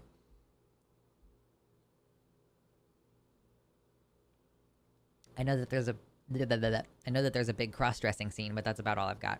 It's about everything I know about it. No more water, no more tea? No more tea. Sad. It's at the bottom of the tea where there's like all the. I have an infuser, but even then, sometimes still small things get out of the holes of the infuser. Like, I'm pretty sure this is true of everybody. Like, there's always some tea leaves in the bottom of your teacup, right? If you're drinking loose leaf tea. So that's the place where my tea is. It's like, okay, well, there's just like a bunch of tea in the bottom.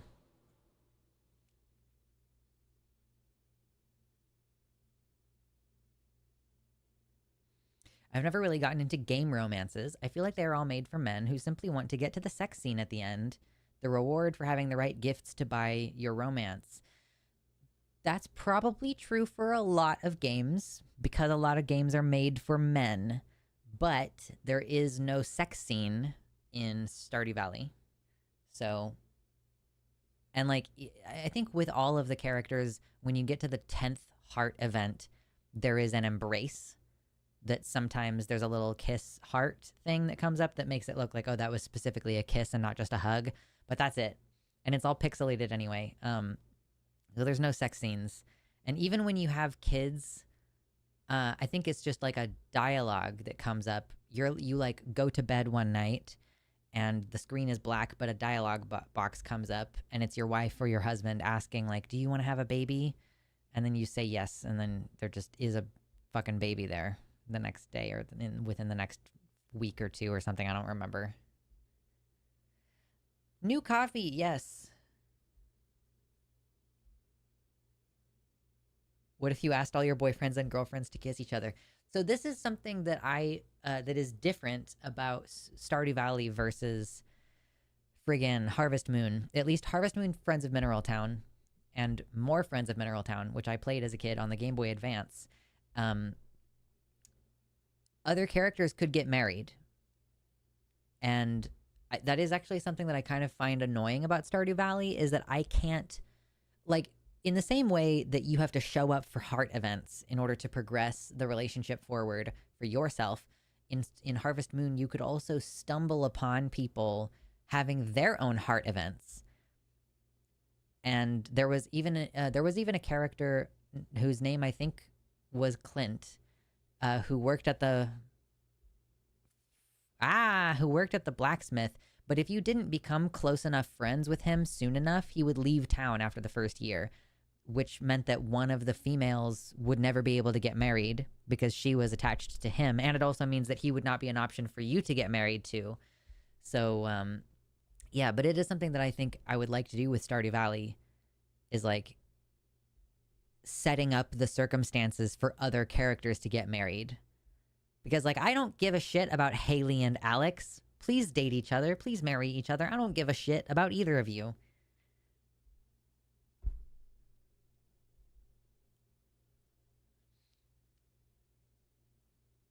The only game romance that has really tugged on my heartstrings is Liara from Mass Effect. She sticks with you through 3 games, and while there is a sex scene at the end of 1, they do a good job of adding in bits of romance all over Mass Effect 2 and 3. Hell yeah. I haven't played the game very long, so I feel like a loser giving a parsnip to Elliot. Like, maybe I have a chance? Elliot likes duck feathers. Duck feathers. And most people like most things that have been cooked. So that's an easy way to get people to like you. I'm trying to fill out my library of things that I've cooked. And then I just have a bunch of things that I've cooked in my inventory. And I'm like, oh, I should probably just go give these to people. And that's how I have 10 hearts with just about everybody. Except for my wife, with whom I have 11 hearts.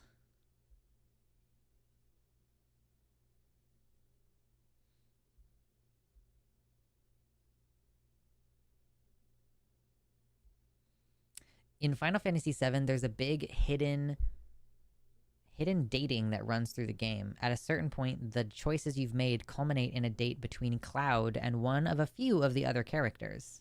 Oh, that's cool. Nice. Say Gex. True. True. Best game romance is Astarion. I hear that people like Astarion a lot. I hear a lot about him. More than any of the other ones, probably.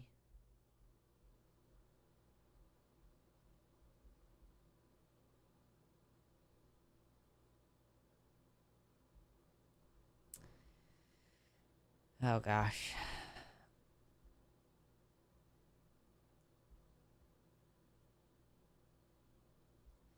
I'm trying to think if I do want to like open up World of Warcraft for a little bit here and dick around with it. I just haven't been in the mood to play it very much recently. But I am definitely running out of shit to talk about, so... I genuinely just have to do more things during the week so that I have more shit to talk about.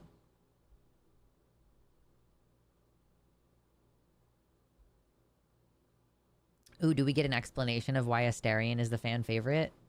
I'm being, like, educated on pop culture right here. I don't know anything about Baldur's Gate 3, except that you get to date people. Like, it's basically a complicated dating sim, as far as I can tell.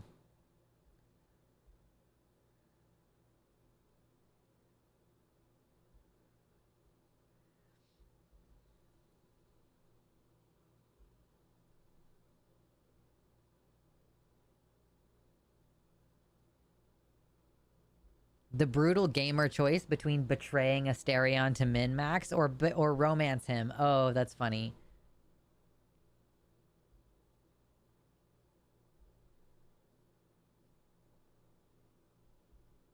Isn't Astarion the edgelord of Baldur's Gate 3? Probably.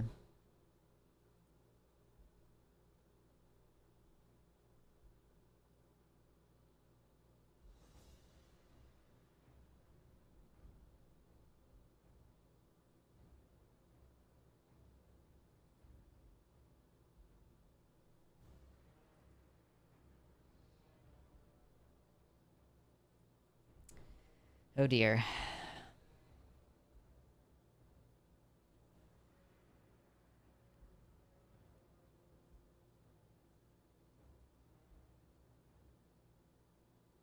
Oh my god.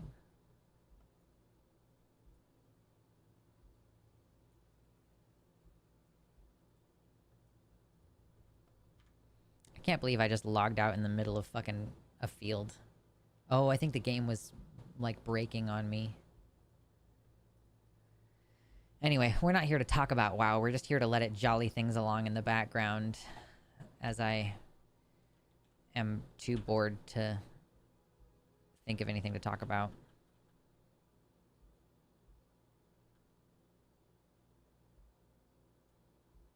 Betraying him is kind of great. Sad boy Astarion makes me feel real guilt. Oh no! Oh, okay, my inventory's full. That's probably part of it. Yep, okay. Anyhoozle. I mean, you can talk about WoW if you feel like talking about WoW. It's not what it's for. I mean, obviously I can sit here and talk about WoW, but what I'm here to do is chit-chat about whatever. I'm just, like, running out of shit to talk about because I'm like, oh, I've been only reading Invincible for the last 2 days. Like, I saw you guys on Sunday, and then I was, like, having a mental breakdown on Sunday, and then I kind of checked out mentally on Monday. And then, like, I guess Monday and yesterday and today, I've been just reading Invincible and nothing else. So there's just not much for me to update on you between then and now. Like, let's just hang out for as long as we can hang out before we get bored.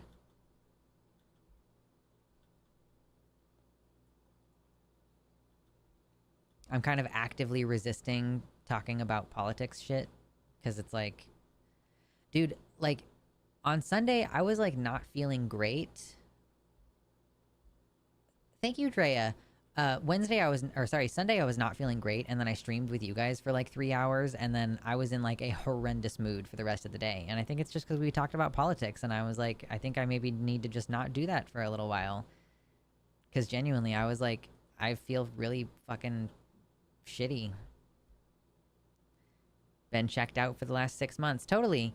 But thank you, Drea. That was a very, very, very kind $50 donation. Wow. I super appreciate that. Like, donations are still the main way that I pay for my groceries, so it's good to still be getting them occasionally. Seriously, thank you very much. Okay, let me get all my shit back here. Honestly, politics is turning from grim to grimdark the last couple of weeks. Yeah. And I really just need to stop feeling like I can change anything. Or, this is another reason why I want to work for a nonprofit, is like, I want to be contributing to a team that actually is able to do something about it. Wish I could donate more. Listen, you donate a huge amount to help me even get up here. So that should assuage your conscience for a long time. I think about that a lot. By the way, Drea was the biggest donator to my GoFundMe with like a $2,500 donation, which is crazy. And I mean, you know, that was like a big, like, pick your thing. You could be like, oh, well, that was like a big factor in paying for the U-Haul, or like that covered the move-in costs for the rental that I'm in, like whatever. Huge difference. Like, and my husband had time to find a new job, and we didn't like immediately run into a situation where we couldn't pay our rent. So, you know, it was good. I can't find, I'm looking for like a, oh wait, they're over here, duh. Losing my fucking mind. Genuinely, the past month has had me in the single worst depression of my life. Yeah. I'm just gonna start envisioning what my life could look like if I literally only ever got on social media for specifically like a specific job task that I'm working on.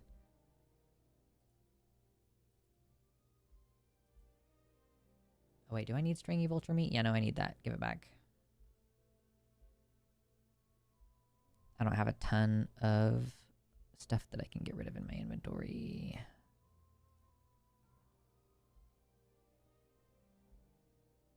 I don't need the eggs. Okay. Happy non-political thing. I made birria tacos today. Took like 4 hours, worth every minute. I do think that it is worth it to invest in yourself by cooking yourself delicious meals every once in a while. Totally understand. It's tiring, and it sucks because I get done with cooking dinner, and then I eat dinner, and it's usually the biggest meal. You're in Westfall and still only have your one bag. Yeah, I think I still have the quest that I get my first 4-slot bag. And sometimes you're just unlucky. But anyway, it's worth it to take the time to cook yourself delicious food. And also, life has been really depressing lately. And I think that it's truly important to assess what you actually have control over and what you don't. And to not be too hard on yourself when you're falling short. Like, yeah, oh yeah. I get done with cooking dinner and then I eat, and then I don't want to fucking do dishes, so I've just been like doing them the next day, and that's not ideal. Like, that's not what I prefer. I prefer to go to bed with a clean kitchen at night, but it's like it's clearly not feasible for me. Oh my god. Why? Oh, okay, that was cool.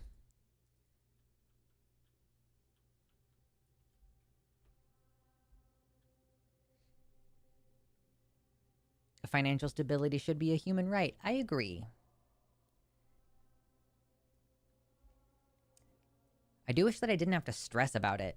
Like, if we had a universal basic income, or even if we just had universal healthcare, like, genuinely, if we had universal healthcare, I would be a lot less concerned about myself and my job. Like, then at least it would feel like oh, I'm paying all these taxes, but at least I'm actually getting something out of it. It's just stupid.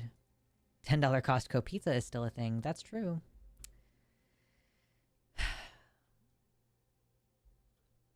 It's expensive when you're trying to do a high protein diet. It's definitely not a cheap thing to try to do.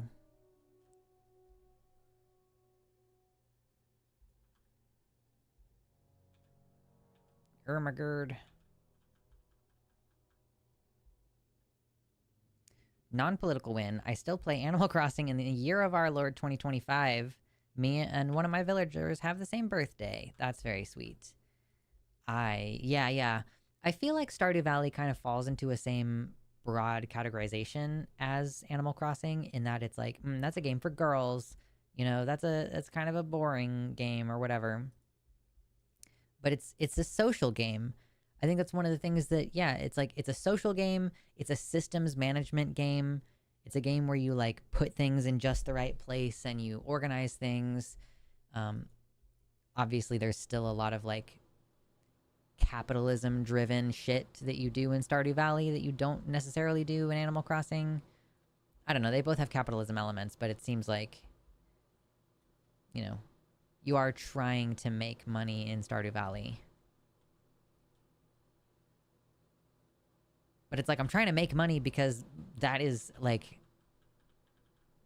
that's how I get the things. Like, ooh, I'm working my way toward totems right now. There's big like teleportation totems that you can get, but they're very expensive and they require a lot of materials. Man, I can't wait to get cat form. Leveling sucks. You run out of mana so fast.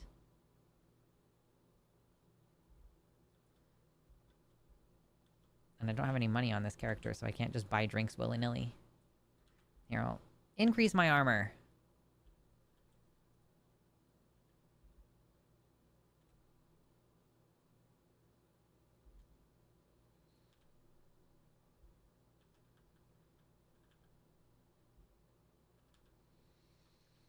It's just relaxing, having WoW on in the background. Oh, I don't have any mana. Goals that every modern country should be supporting right now: universal preventative healthcare, including mental, universal education, getting rid of private education, universal stability, current and retirement, and universal equality. Yeah, wouldn't that be great? It's obnoxious that nobody seems to give a shit about these things. Yep. Man, leveling a druid by yourself sucks. I might have to, like, rethink this and start, like, a much stronger character on a different server or something, maybe. Yeah, this is just not hitting the spot right now. I'm also tired of Westfall. I've leveled so many Alliance characters recently. I'm so tired of Westfall. The opposite of Stardew Valley is Turnip Boy Commits Tax Evasion. I enjoyed that game. I think it kept crashing on me, or maybe it was like crashing my live stream or something. Like, it was a very intensive game for some reason. Although I have basically replaced my computer since then, so maybe it's less of a big deal.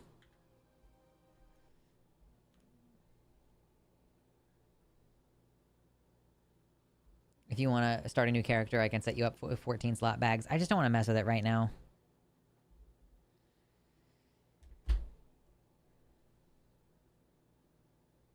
But yeah, Turnip Boy Commits Tax Evasion was a lot of fun.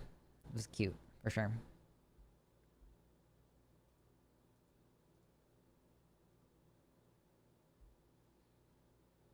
If dental and vision coverage are included in your system, I'm in. Yeah, imagine having fucking dental insurance. Dude.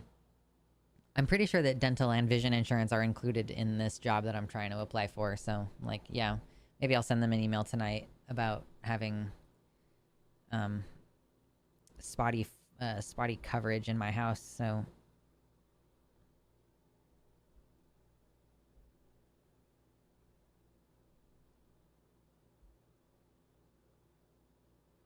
And by ring, I mean butthole. I've had this YouTube short stuck in my head. Have you checked your butthole? Beat up, butthole.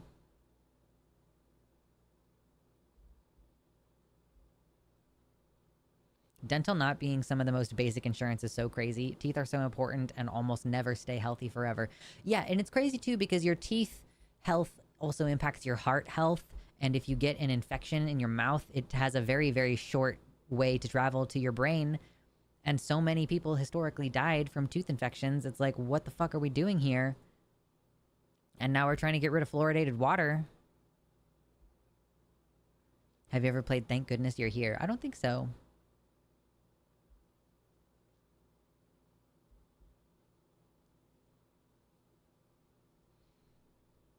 So much time and money and effort are wasted because nobody will cover preventative health care. Truly. Yeah. It's Like surely it must cost less to do like a mammogram and catch it early and get to do like a short treatment versus like a prolonged treatment that's gonna be more expensive. I don't know. Like maybe I'm just like a crazy person who doesn't know anything about how to run a business, but it seems like that shouldn't be a factor. I don't know. Or that should be a factor that like if you spend an amount of money now, you will not have to spend as much money later.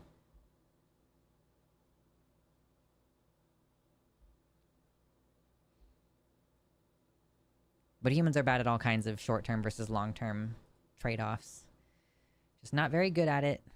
Not very good at it. Okay, I think I'm going to take a little midstream break. I'm going to turn off my air conditioner because I don't actually need it on anymore. I'm going to rest my voice because my voice is definitely sore. The allergies this year are kicking my ass. The allergies. Jiminy Christmas. Let me put on some Jazz Dog for you. You can listen to some music.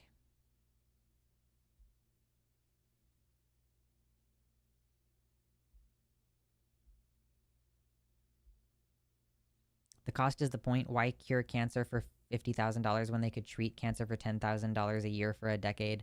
I guess fair enough. Like the insurance company, but I guess I was thinking in terms of like national health services too, because like in Britain, like dental work isn't covered under the public health care. I got so depressed when I learned that Willamette Valley water wasn't fluoridated. Is it not fluoridated? I am not taking antihistamines, no. Not regularly, at least. Like, maybe that would make a difference. I don't know. Okay, I'm gonna play a little bit of music for you guys, and I'll be back in just a minute.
Okay.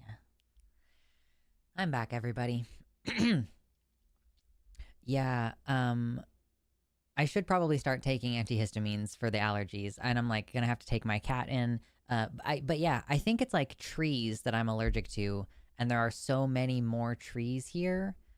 Like a giant. Like I'm from Kansas, where we have a lot of grass, but like there's so many trees here, so many.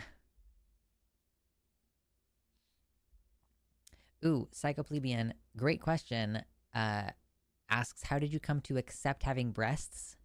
Um, so this is like it's a kind of a tricky subject because, I mean, I think it wasn't really coming to accept my body the way that it is. It was me figuring out if I had that particular kind of gender dysphoria or not. Like, should this be a video? Should I take a second and collect myself and record this as a segment for the channel? I keep checking my phone every time it makes a noise. I'm like, please be that company emailing me. Not a company, it's a nonprofit.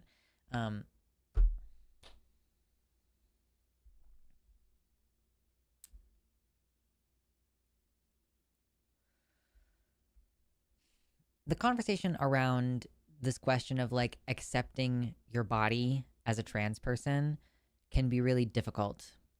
And I've just been asked by a chatter, which is why we're talking about this, like, how did I come to accept having breasts? Which is still kind of weird for me to talk about because I feel like it is something that other people gender. And like, so I do still kind of find it awkward to talk about, I guess. But it's like, it's hard talking about the details of your body when they're politicized in the way that they are.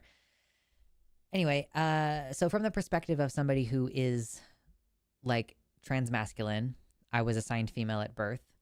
I am pretty femme though. So I've had like a masculine transition where I've taken testosterone and I do want lower surgery, but I realized that I don't want top surgery. And so the question was like, how do you come to accept your body the way that it is? I don't think that should be the goal. Like, acceptance is this really interesting concept, especially if you've been through DBT, dialectical behavioral therapy, where radical acceptance is one of the distress tolerance skills that you learn.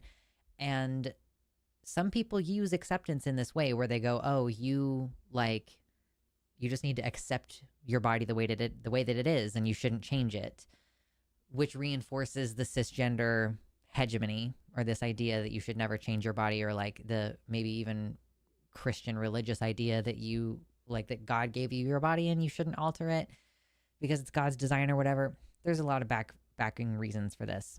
But to me, radical acceptance for a trans person is accepting the way that you feel and that change can be necessary. Like, acceptance doesn't mean you just have to be okay with the way that things are. Acceptance means fully, truly accepting things, including the way that you feel about stuff. Like, I can love my body and want to change it at the same time. Like, accepting what my body is a necessary part of changing it. Like, it's you can't change your body without accepting the way that it is, if that makes any sense. Like, you can't change something unless you accept what it is and like acknowledge that it needs to be changed. Does that make any sense? Like, acceptance, doesn't mean complacency, or it doesn't mean that you condone something or whatever. It just means like you're taking in everything as it is without judgment. And so part of that, like as a trans person, is accepting the way that you feel. And if you feel dysphoria around a part of your body, you should be willing to accept that, and accept that that means that changing your body might be something that you need to do or that you want to do, and that it's okay to do. And like, in fact, trying to force yourself to accept your body the way that it is a rejection of reality. Like, that is rejecting reality as it is.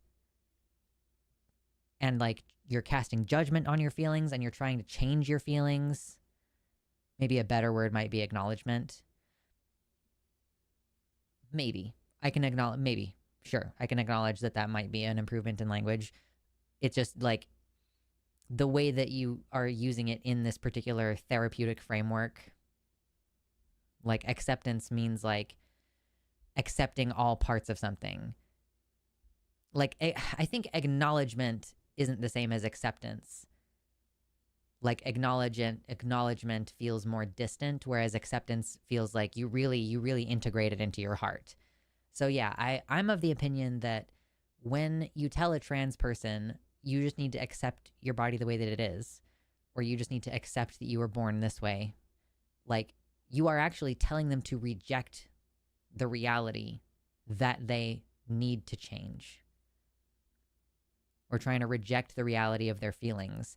And that doesn't help the feelings. And it doesn't matter what issue it is. If you're like, oh, I'm so embarrassed by that thing, I don't want to think about it. When you reject the feelings, that just makes them worse. So if you're like, oh my God, I'm so embarrassed by that thing from 8 years ago, just giving yourself a moment to be like, yeah, that was embarrassing. I'm embarrassed by that. It will actually go away more easily than if you're like, ew, cringe. Like, I don't want to think about that. Stop thinking about that. Why am I thinking about that? That just makes it worse. So, yeah. So to answer the question specifically of like me, how did I accept my body the way that it is? Or like, how can I, as a trans person who was assigned female at birth, how can I be okay with having boobs?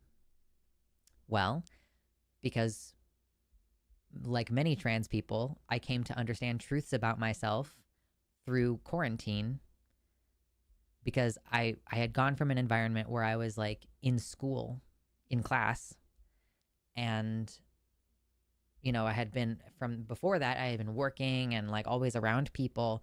And so for the first time, it was like, okay, I'm like at home and I don't have a specific thing I need to be doing. Like, it's not like I'm at home and I'm stressed because I need to look for a job. It was more like I'm home and I'm working on my schoolwork and like, that's fine.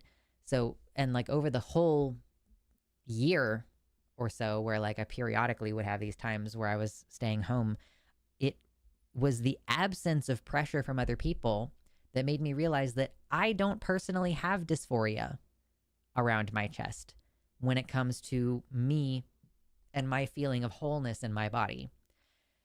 I do have dysphoria around bottom stuff, and I would hypothetically like to fix that surgically someday. I don't know if that's ever going to happen, but maybe. But I don't have that socially, or sorry, I only have dysphoria socially, because when people see my breasts, they think a certain thing about me. And even that is a lot less now because I just don't care what people think about me. But for a while, like that's what I was dealing with was, and when I realized, and I heard a lot of stories from other trans people about how getting top surgery didn't stop them being misgendered. And I know that I would need to work on my voice to not get misgendered based on my voice. And like the fact that I'm not on testosterone means that my face is quite feminine shaped. So I think it was also coming to terms with the fact that I think I wanted top surgery so badly because I thought it would stop people misgendering me. But once I realized like, oh, it probably wouldn't stop people misgendering me, I was like, I don't actually want to do it. Like, I like having boobs. I like being feminine in some ways. And that is one of the things that I like about being feminine. I'm non-binary. I'm allowed to like the feminine parts of my body.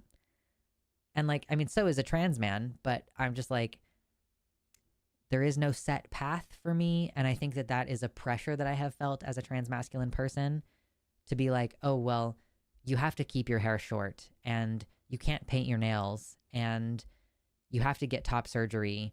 Like, there is some amount of pressure that like, if you don't do all those things, then you're not really trans, or nobody's ever going to take you seriously, or whatever. You're never going to pass. And It's like, it's basically just toxic masculinity. It's like the same kind of rules that cis men have to follow, that like your manhood is being questioned and cis men's manhood is also being questioned. It's just that it fucking hits different when you're trans for your gender to be at issue in that way.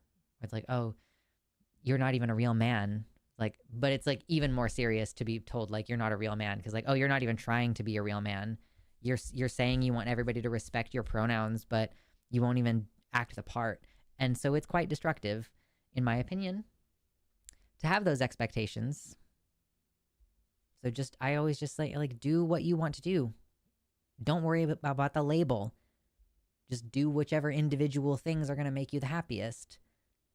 I don't want top surgery. I don't presently want to be on testosterone. I haven't decided if I want a hysterectomy. I do want to keep all of my current external genitalia. I am pretty sure that I would like to have a penis built, but not testicles. Like, it's okay to grab what you want out of the bag and just kind of roll with it, you know? Don't worry so much. Think hard about whether that surgery is going to be worth it, obviously, but you can just do things. You only have one life. Just do whatever you need to do. And accept that change is a hard and necessary part of life. All right. I might post that as a video. A little diatribe.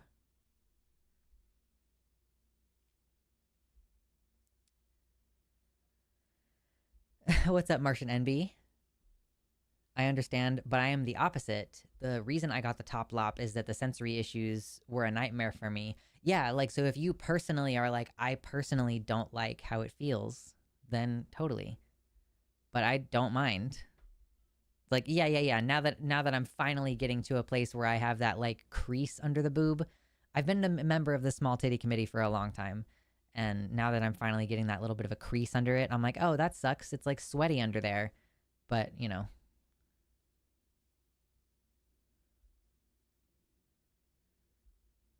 Gonna be stoked when I can finally get top surgery. I'm never not sleeping on my tummy again once I get it. Hell yeah, Baphomet. Totally. I would not mind if more people questioned my masculinity. Yeah. I just don't care anymore. Which is kind of a relief. I'm just like, I don't give a shit. I would be mad, like, if my partner started calling me by she, her pronouns. I would be like, what the fuck? But everybody else, I don't care.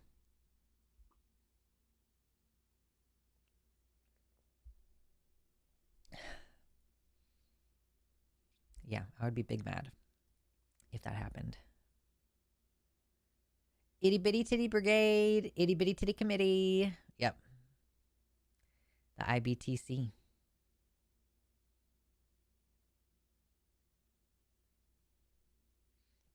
Yeah, I'm glad that helped a little bit, Psychoplebeian.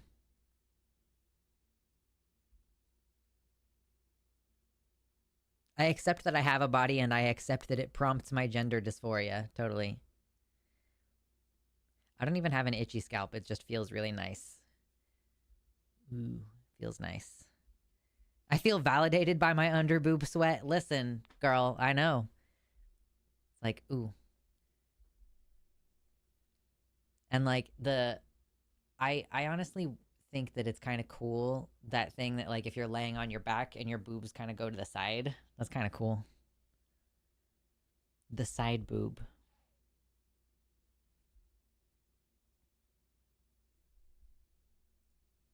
Side boob is underrated.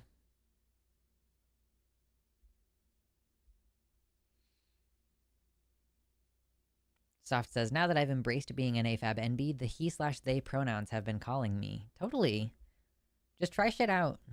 I think we'd all be way better off if we were just like, do whatever the fuck you want. I can fold my boobs in half. Oh my goodness gracious. And listen, people get boob reductions just for like pain and stuff, so it doesn't even have to be a full chop. Side boob is the best side of boob. I know, it's the best side of boob. Under boob is pretty good. I like underboob is pretty good.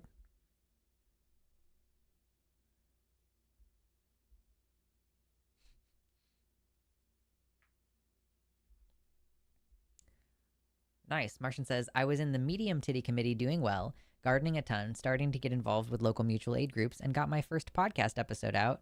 Oh, and I started pyrography. Hell yeah, I also have a pyrography pen. It has not occurred to me to play with it at all since I moved in. Is that an ant? Are you an ant? No, it's not an ant. Okay, just a weird little bug in my house. Where my he slash it bunny boy's at. Gayfesh is he it, but I don't think that he's a bunny boy. I don't know that we have many bunny boys here.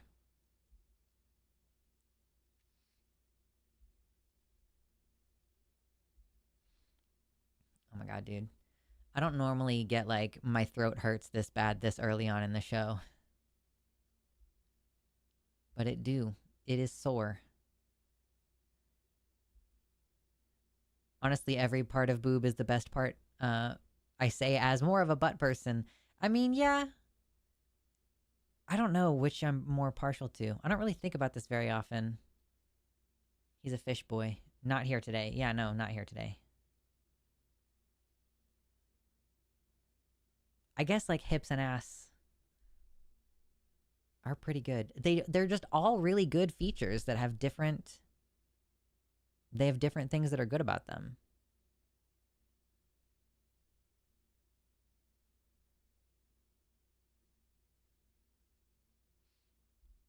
Is it tea time? I had tea earlier. I had my tea earlier. I generally don't drink a second cup of tea in the day. Me. I don't know if I'm neurodivergent. Also me. Echolalia with the word boob kicks in. Boob. Boob. Boob. Boob. Boob. Boobs are great. Some warrior says I might actually be an A cup now. Ooh, congratulations.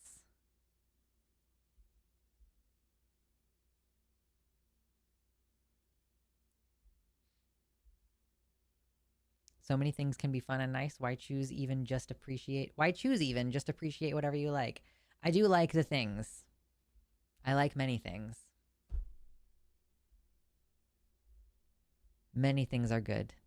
Trying to think about the things that you like, definitely a good call. I recommend it. I'm a boob, but I'm not really a boob person. Important distinction.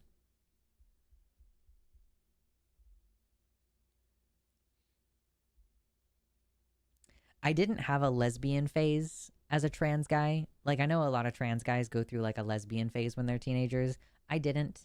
I was like, I was like attracted to men enough to primarily be dating men.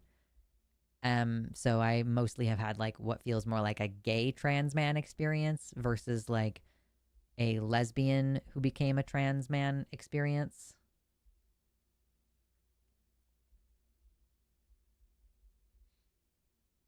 Thank goodness I'm not in public. Yeah, I'm just going to say boob over and over again.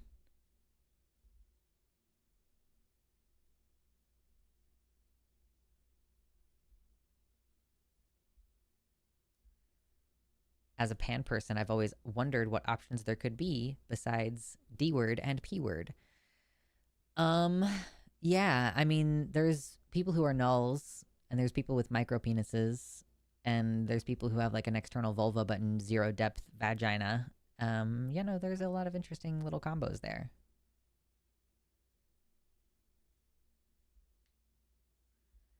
June, gonna increase the dosage and boobs on the way. Hell yes, June. I look forward to you getting boobs because it's gonna make you excited. That's gonna be great. Happy for you.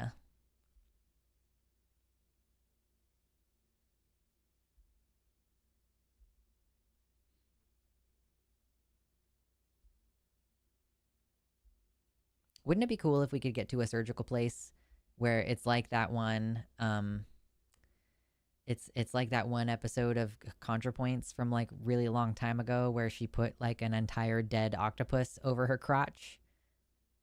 and she was doing like a bit or like a scene where she was in a doctor's office. You want like tentacles? Oh, actually, someone in the Discord was just saying that it's a tentacle if it only has suckers at the end. If it has suckers all along its length, then it's an arm. So it had arms. Do you want your genitals to have arms?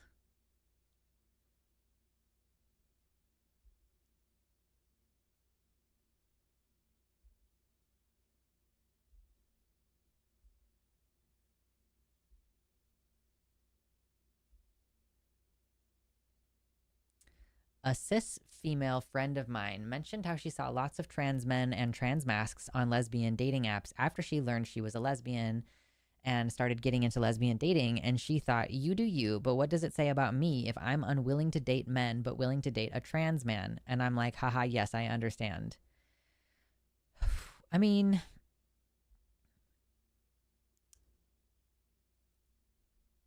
I think that it, I mean, okay, as someone who's not involved in this in any way and is not attracted to trans men for the most part, um, I feel like it makes sense to date trans men but not cis men. Like,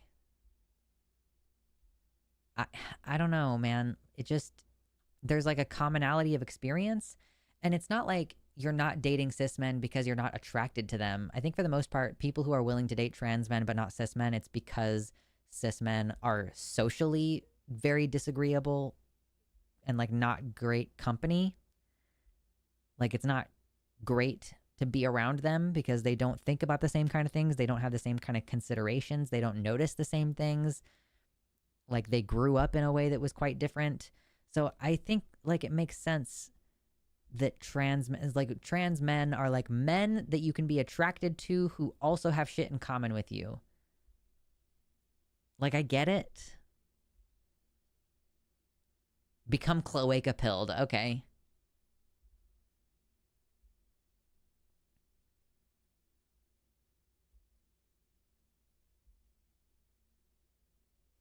I know some people are like taking a fist but an entire arm.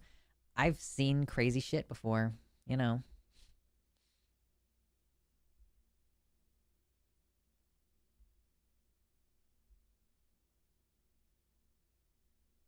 If sublingual estrogen pills are titty skittles, what's estrogen injections? Titty juice? Yeah, I mean, I think that's fair. Titty juice?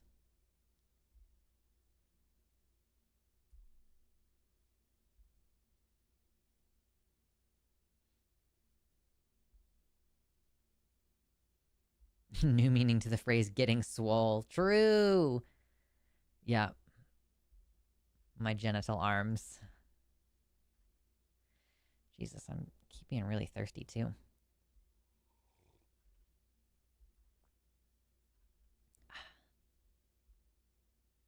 Ooh, I don't have any honey sticks anymore. I don't think so. Do I have any honey sticks? Oh, that's such a bummer. As long as maybe a honey stick would make my throat feel better.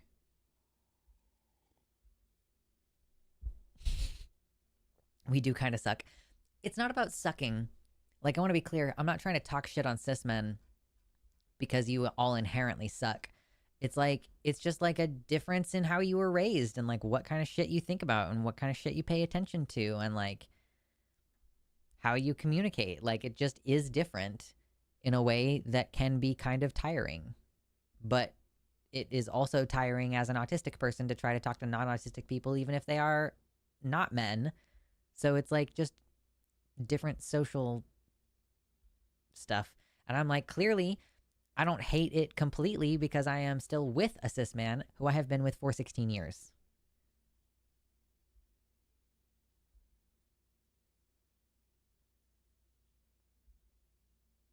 Tit tax is an awful pun just aesthetically, but the most accurate for the pedantic. Tit tax, like tic tacs, but for tits. Fair. I like, yeah, Titty Skittles is always a fun classic.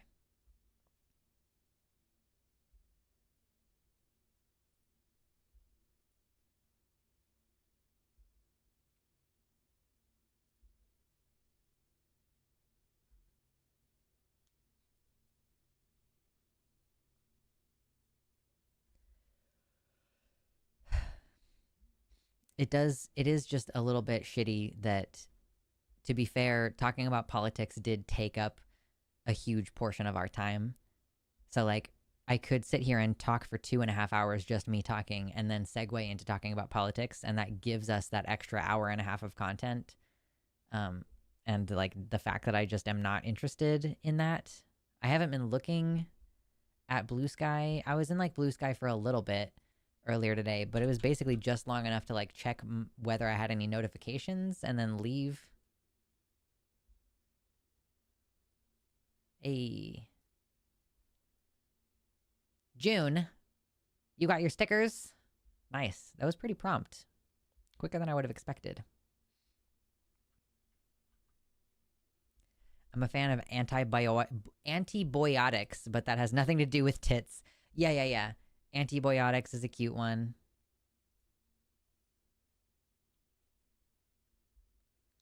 Talking about boobs seems perfectly fun to me. I've just run out of things to say about boobs.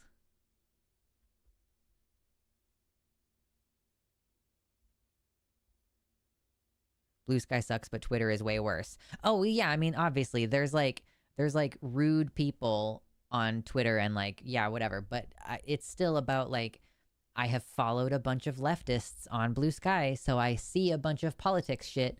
Like, I follow Aaron Rupar, and so I see like stuff from press conferences with Trump and his representatives, and I'm like, God, it's such a bummer.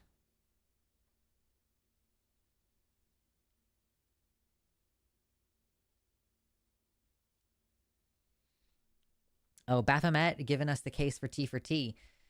Says, I feel like if I'm ever going to enter a relationship, it's going to have to be with a trans person a majority of the time because, okay, well, if I am dating a cis person, I have to be comfortable enough to put them in my honorarily trans category in the sense that they intuitively grasp trans issues well enough that they understand me and what's going on with my brain.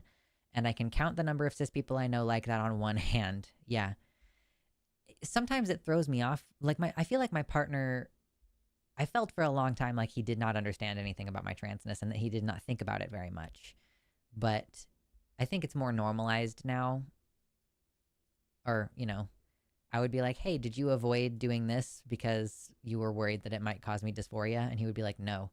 Like, he did not think about that kind of thing without me bringing it up. But I also am like the reason that my partner is as politically progressive as he is.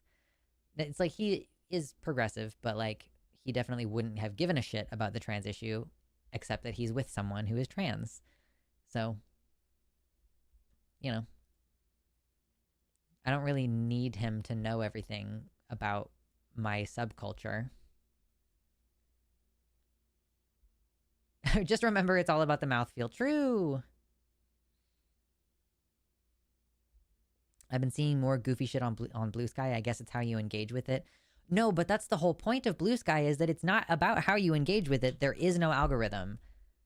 It's just about who you follow. And so I'm like, I don't follow enough accounts that are just doing silly shit, apparently.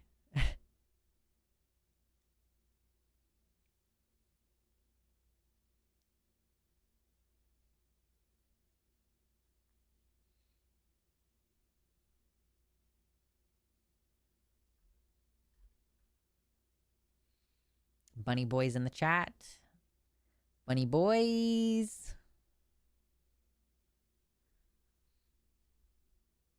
I started a D&D campaign. I only ended up playing for like 2 or 3 sessions, but one of the people was a rabbit person, so that was fun.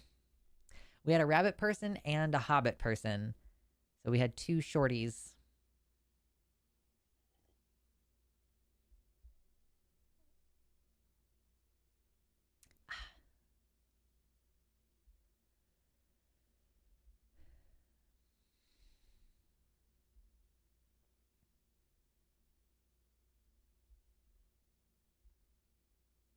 I've wondered if I should like regularly just have like a 10-minute video that we can watch, so that when we get to this part of the show, I can like rest my voice for 10 solid minutes.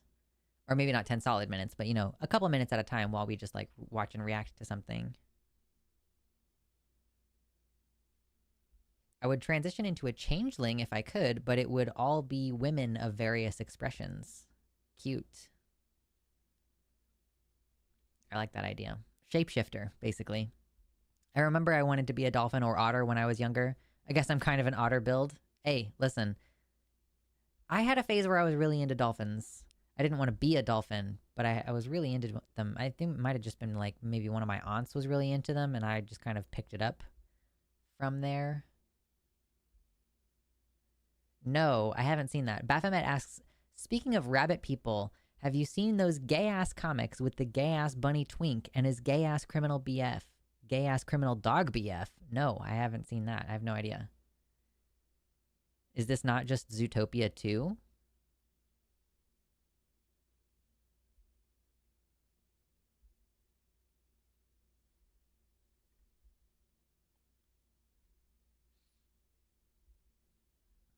Man. I hate that I'm already like, I want to leave the stream. Like, my voice hurts and I don't have anything left to talk about.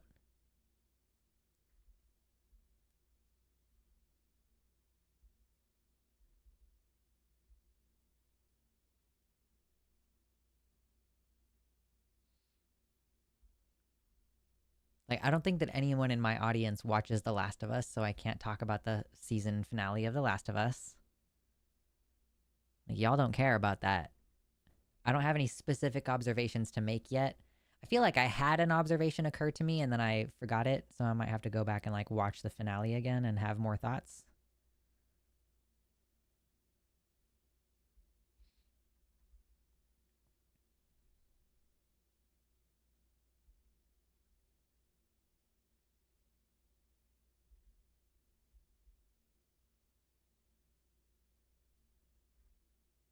I saw a video essay pop across my timeline that was it was like I watched every Final Destination movie to explain Death's design or like Death's thought process. I've never even played the game. No, I mean, no worries. The game is different from the show. I don't watch many live streams outside of yours. Not sure if a perusal of other streams might spark some ideas for yours. I mean, it's just like I got to talk about stuff that I'm interested in. I just have been super depressed the last few weeks, so I haven't been doing as much. I haven't been thinking about stuff. You know, like the range of topics that I am personally interested in is kind of limited right now.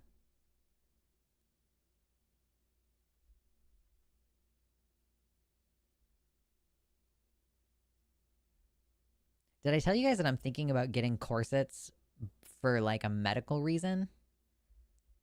I struggle sometimes to get like a full deep breath, and sometimes I have found that like if I press on my abdomen, I can actually like I can actually get what feels like a deep breath. And then people have been saying like, yeah, abdominal compression can help with POTS symptoms. So I'm like, oh, I'm kind of thinking about getting like a corset to like compress my abdomen a little bit.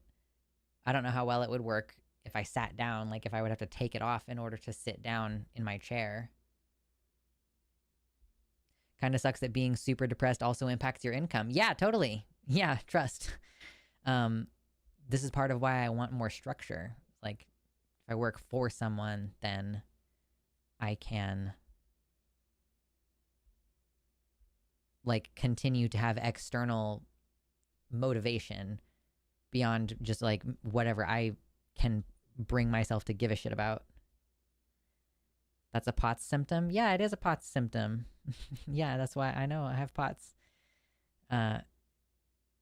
It's like an EDS thing too, I think. It might be a little bit of like a connective tissue thing.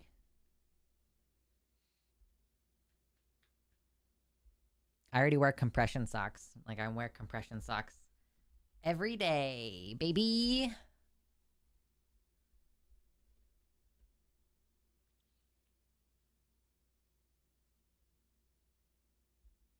Talk about different dragons in media. Where to even begin? Where would I even start?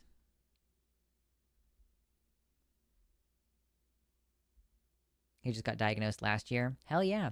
Compression garments, lots of salt, magnesium, lots of water. Eat small meals throughout the day. Don't eat a lot of carbs. Like, that's the short list of things that you should do with POTS.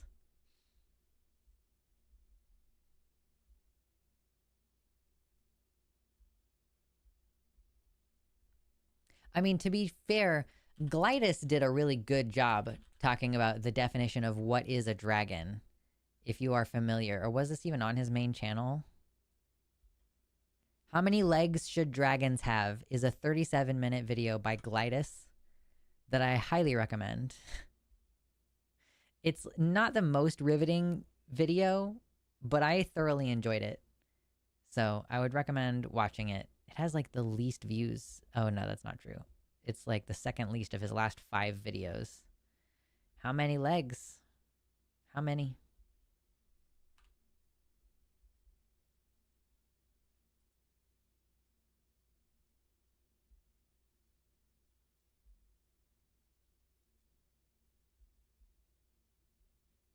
Ooh, Mabs, that's fun. I had a nightmare a couple nights ago. I was in the basement of the old house I grew up in, and an old lady was hanging out there. She asked me why I never address a particular demon. She called it a sugar demon. You leaving your sugar demon out high and dry? That demon is providing for you. And you can't even talk to it? Shame. I think I'm gonna eat some of these protein candies. Delicious peanut butter cups.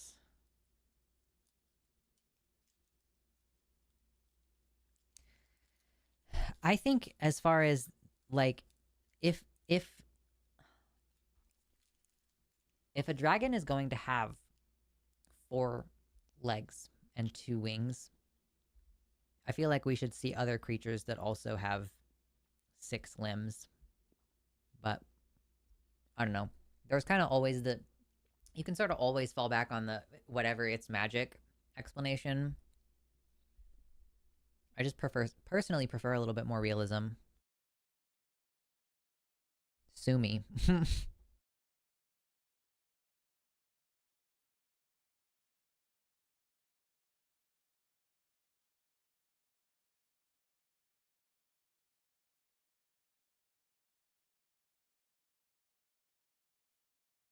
Okay, listen, I totally understand, John. John says, I've seen a few episodes of season 2 of The Last of Us, but I have a lot of other things to watch too. I haven't been able to watch anything else new since The Last of Us started airing.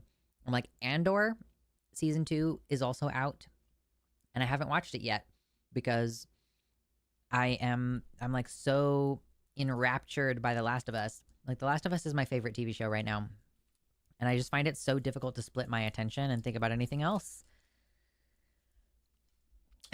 Ants have 6 limbs. Are they dragons? I mean, they don't have skeletons, so... They don't have endoskeletons.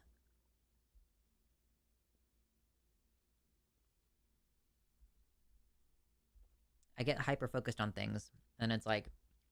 I can't even think about anything else right now.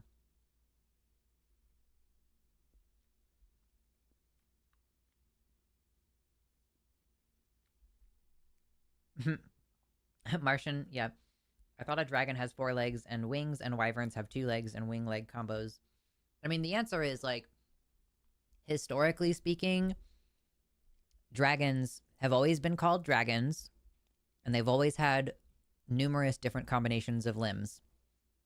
The sharp distinction between dragon and wyvern was created basically single-handedly by D&D.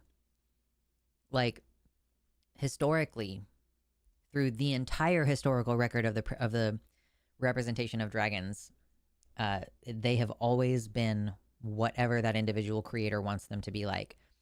And there has never been, like, a distinction based on how many limbs they have. Like, wyvern versus dragon versus drake versus worm. Like, all of these terms are interchangeable. and all of them can have any number of limbs as it suits the particular artist who's representing them at the time.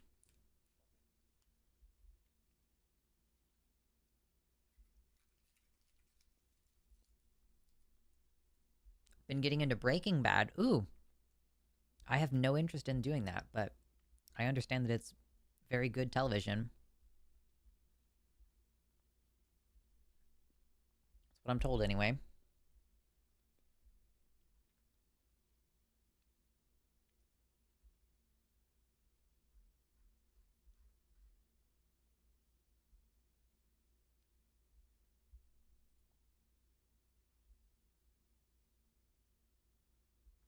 I think it goes back to wyverns depicted in heraldry. Well, but that's my point. When I'm talking about historical representations of dragons, it is primarily via heraldry. 3 heads. Like, this whole video, St. George and the Dragon, like, okay, representations of St. George and the Dragon. And then you get into heraldry, like way over here. Okay, here's George R.R. Martin's section. And his guys, differences in representations throughout the seasons because they're not consistent. The symbol of the Targaryens is not consistent. But like, yeah, there's an entire section where he goes into like the etymology and history and representations on heraldry and shit. Like, yeah.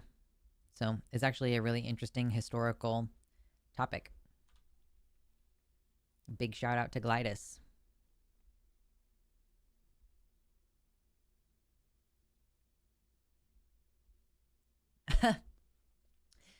Viren says Breaking Bad is interesting partly because it's good at showing that people inherently want to root for a main character if he's remotely understandable, even if he's a monster. I kind of am starting to feel that way about The Last of Us as well. That it's like, how long will we continue to root for a character who is objectively wrong? I'm like, I don't know.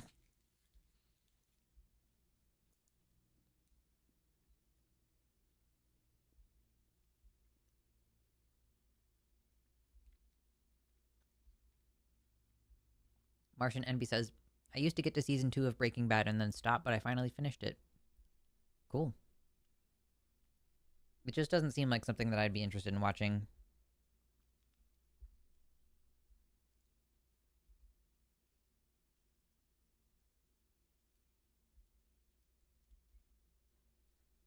What's everybody's plans for this weekend?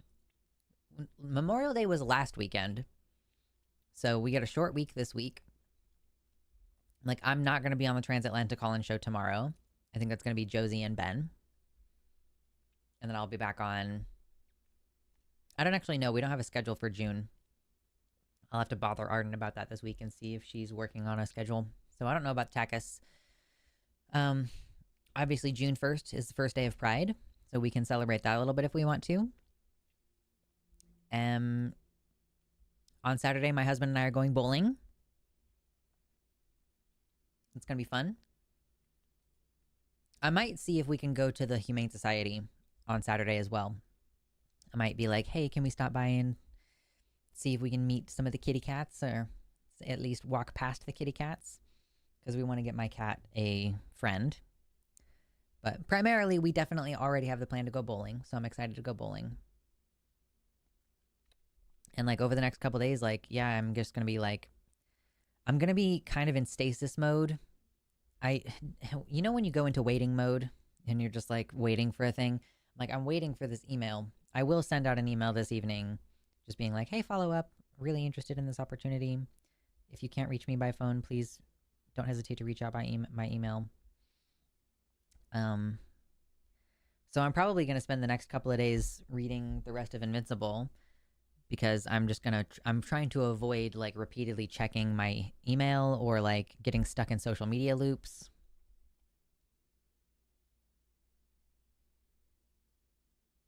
Popping over to a queer craft group downtown. That sounds like fun. There was like a youth queer event that I was like, ooh, I'm excited about trying to get my younger sibling to go do that. I'm trying to make them make friends.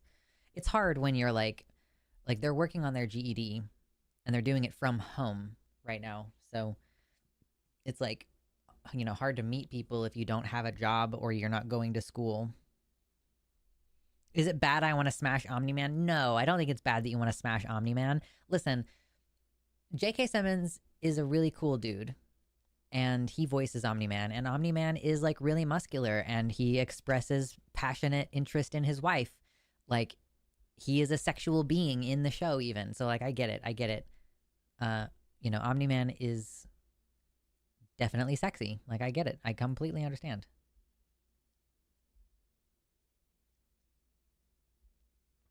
Ooh, gonna go to Pride. I think Portland has a big Pride event. I don't know if I'm gonna go to it. I just don't really want to go to a big Pride event. I don't know. I'm just not a huge fan of those.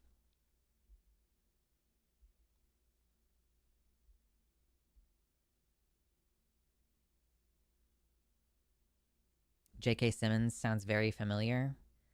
J.K. Simmons he was the dad in Juno. He was J. Jonah Jameson in the Spider-Man movies. He was the voice of Cave Johnson in the Portal games. I mean, J.K. Simmons is a cool dude.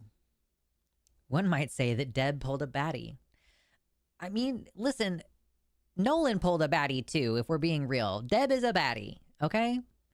I like her in the show better than I like her in the book. Whatever. I think that there were some good changes. Two legs and wings. Shh, no, quiet. There were good changes. I'm on the side of good adaptations. If an adaptation is bad, then it's bad, but like, adaptations are good in general. There's smaller Pride events in the metro area. Yeah, I might check out like a smaller event that is less centralized. Yeah, he was Cave Johnson.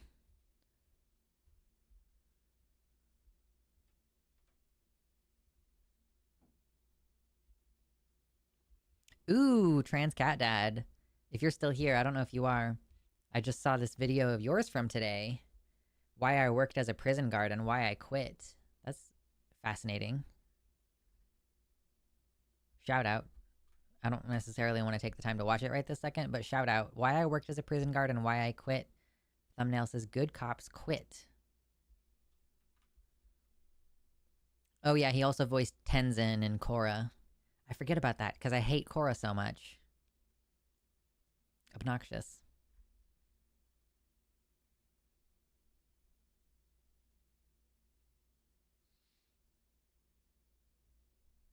How are you doing? Nikki, what's up? Welcome in.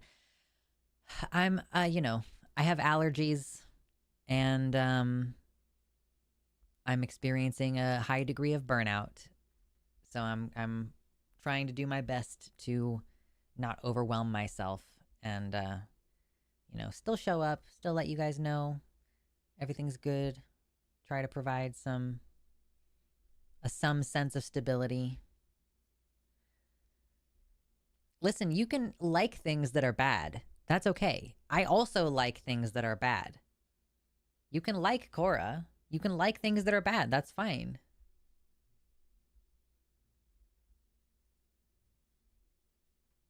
You can also dislike things that are good. You're allowed to do that. There are people in the world who don't like chocolate. Another issue with watching your stream in the afternoon, starting to melt here.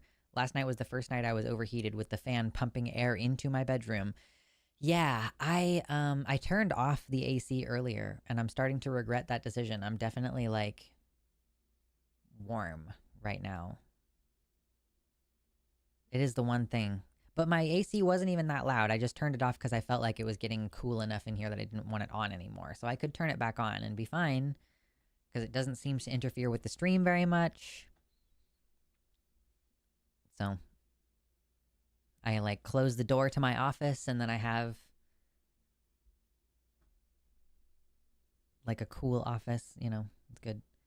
I wonder if there are any gay Viltrumites or trans Viltrumites. I doubt it. It seems like,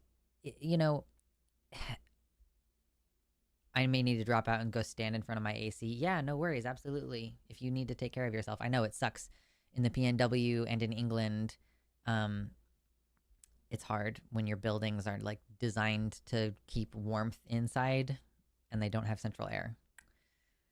But no, I don't think that there are any gay or trans Viltrumites because I think in those kinds of ideologies, those traits are considered forms of weakness because they have to do with personal choice and gratification.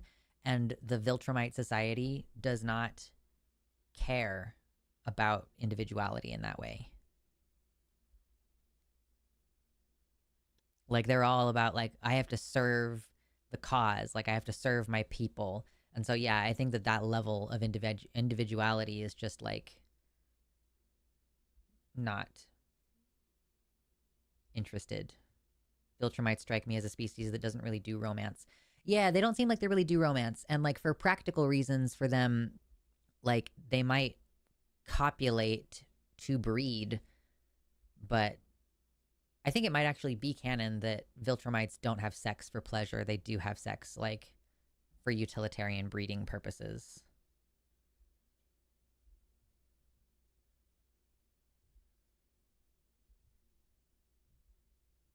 My building was made in the 70s and the temps were way cooler back then. Yeah, totally, absolutely. Like if we're starting to look at buying a house in the next few years, which like I hope we can do that, I definitely want something that was built more recently so that it's going to be more likely to be built with the technology to keep it cool on the inside.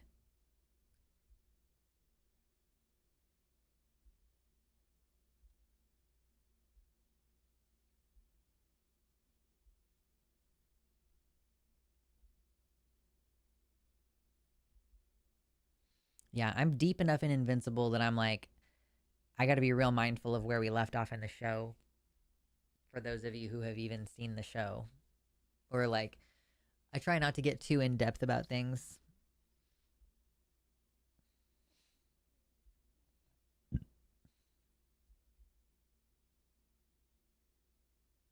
Listen, I know a lot of the answers to this question too, Baphomet. You're not the only one who's having to restrain yourself. Viltransmites? True, John. True. Turns out all Viltrumites are trans. Dun, dun, dun.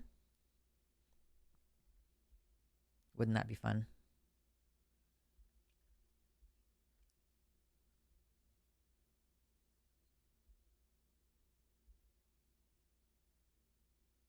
Me and my partner on episode 6. Nice. Like I said, I try not to spoil things. I try to like talk around stuff because I want you to enjoy and experience it.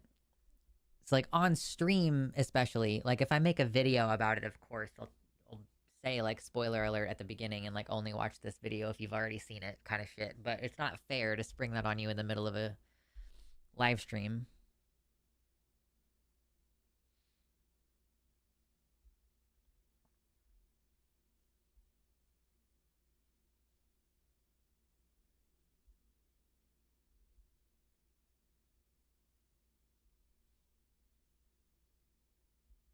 I watched this really great video 6 years ago, and it's still in my watch later playlist because I don't want to forget about it.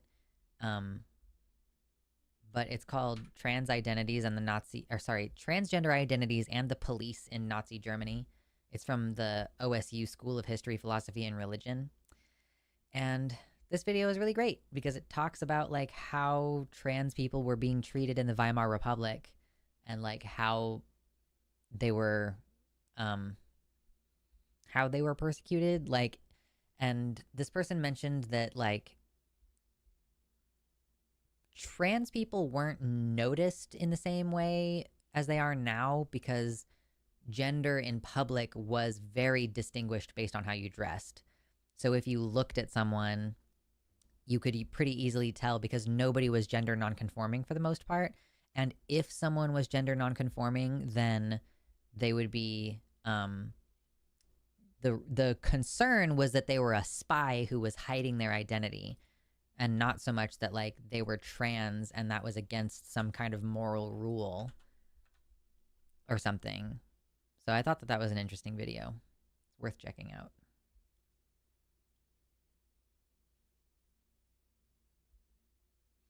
Lux, you ever make sun tea?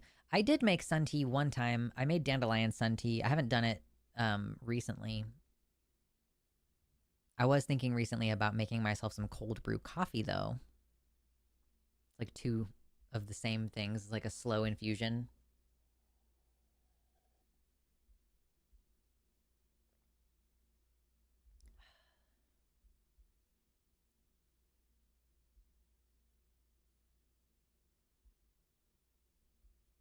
Tea for tea between a stoner tea girl human and a weird dorky tea boy Viltrumite. True.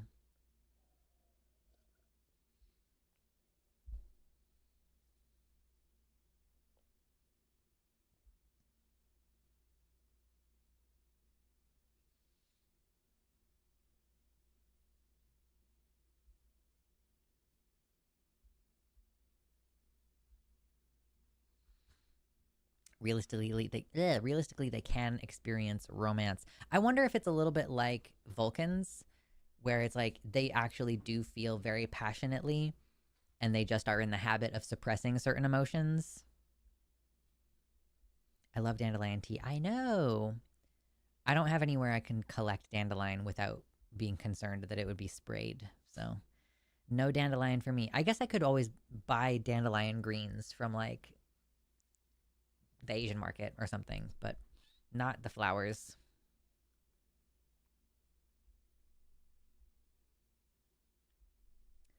But yeah, like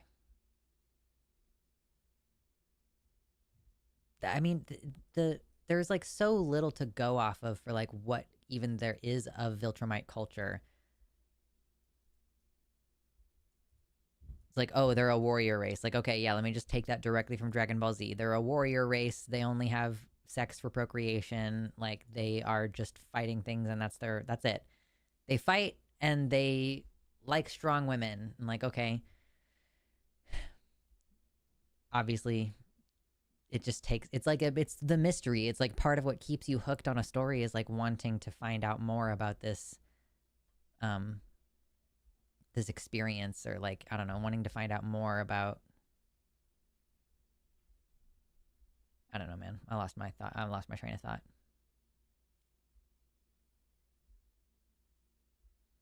Honestly, we have so many dandelions, it would not be difficult to collect seeds and grow them. Yeah, I don't have a place to do that right now.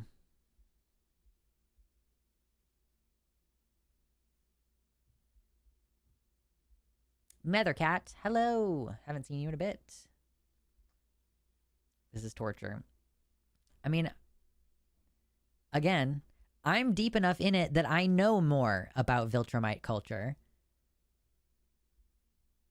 But it is like it's almost like I don't want to say trope exactly, but it is like a storytelling device where it's like the alien is alien, and part of what you unbox about that person is finding out more about where they come from.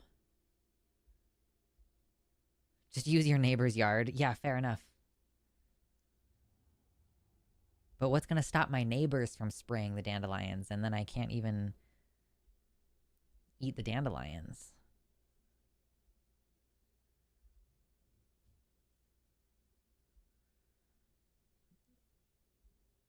We are pleb alien in the eyes of the Viltrumites, true, but so is everybody, basically.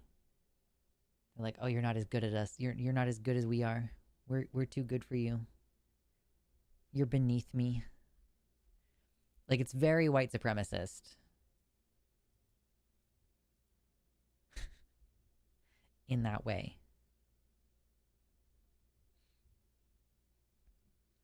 Hide the neighbor's weed killer. Yeah, yeah. Let me just like, oh, I'm sorry, June. I'm breaking into your shed. Don't worry about it. It's because I saw a badger sneak in there and I wanted to chase it away. Like, yeah, let me explain that.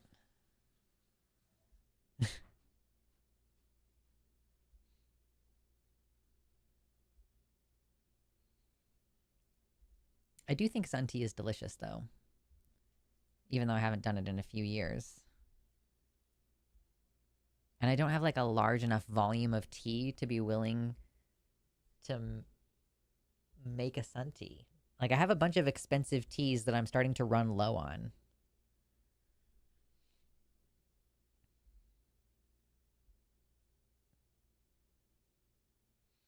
Just blame it on the moles. Oh, yeah, okay.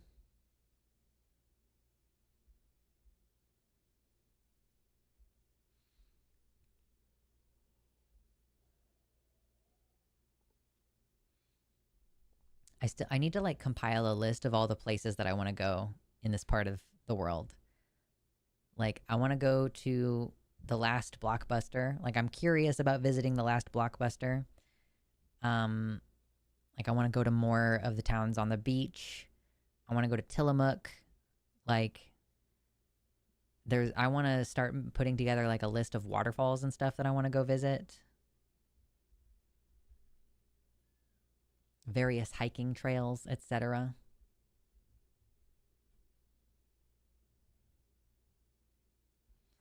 Excuse me.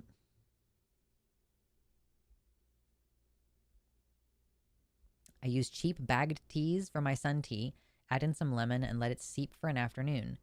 3 bags of double chai, a bag of Darjeeling, and a bag of mint. Oh, you like mix different teas together. Ooh, that's fun. That's even more custom. I was just saying at the beginning of the show that I like making tea because if you can have like a greater variety of tea in your house rather than like usually I only have one type of coffee in the house. And like the tea, you can like each morning you can be like, ooh, I want this different one or I want this other one. But that's an interesting idea, like throwing together a bunch of different complementary teas and having one super tea. Ooh.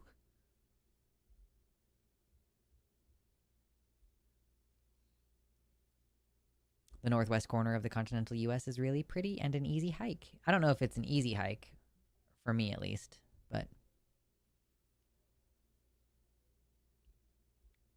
Ice Caves, Sea Lion Caves, or Ripley's Believe It or Not. I don't like caves. I think caves are terrifying. Like, I think that objectively speaking, you would want to stay away from them. Lavender and chamomile is a great tea combo. Yeah, I have a lavender chai that has like lavender and a bunch of other shit in it. It's delicious. Ginger and star anise. Ooh, I have those things.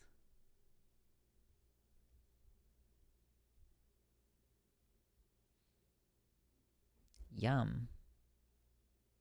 Ooh, we've almost reached 50 likes today. I don't know if we're going to reach 50 likes. I don't know. We're probably not going to reach $100 in donations. That's usually the goal. $100 in donations. If I get $100 in donations twice a week, then that's $200 a week, which is not a huge amount of money, but it is an appreciated amount of money. That's about how much I spend on groceries. What's up, Eric?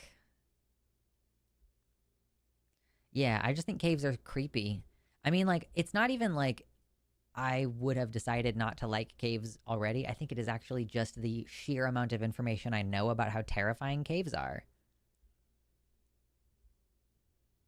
Like, people go missing near them all the time. You can get trapped underground. You can drown. There are places where there isn't even real oxygen. Like, there isn't even, like, real air to breathe. Like, I don't know. They're terrifying to me. Oh, we did reach 50 likes. Thank you. Thank you, babes. I appreciate that. That makes it much, much, much easier for me to reach my ultimate goal of taking over the world. What are we going to do, Pinky? What are we going to do, Brain? Same thing we do every night, Pinky. Try to make it over the world. Or try to take over the world. Oh my god. I'm like reading and I can't talk at the same time, apparently. Caves are cold and dark, and the ice caves are the coldest and darkest. What's the hang up? I don't like them. They're so scary. They're so scary.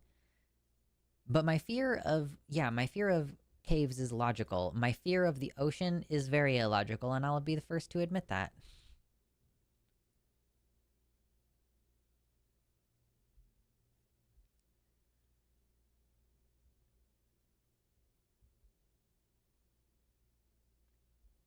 Ooh, Eric, that's exciting. Just leased 3 acres of northern Ontario forest in a tiny home near my job for the summer.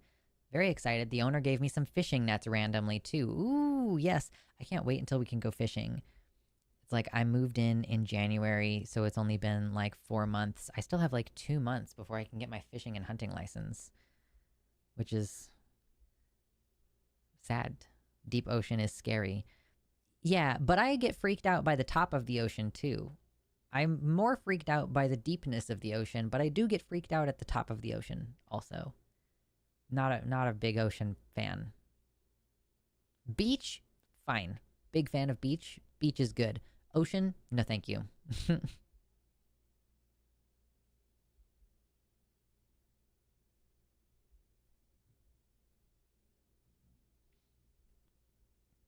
gosh. The cave at my new place is a failed 150-year-old silver mine. It only goes 6 meters back. I guess that's less scary than a lot of other caves. It's like, it's barely even a cave. It's like more of an like over overcropping, outcropping.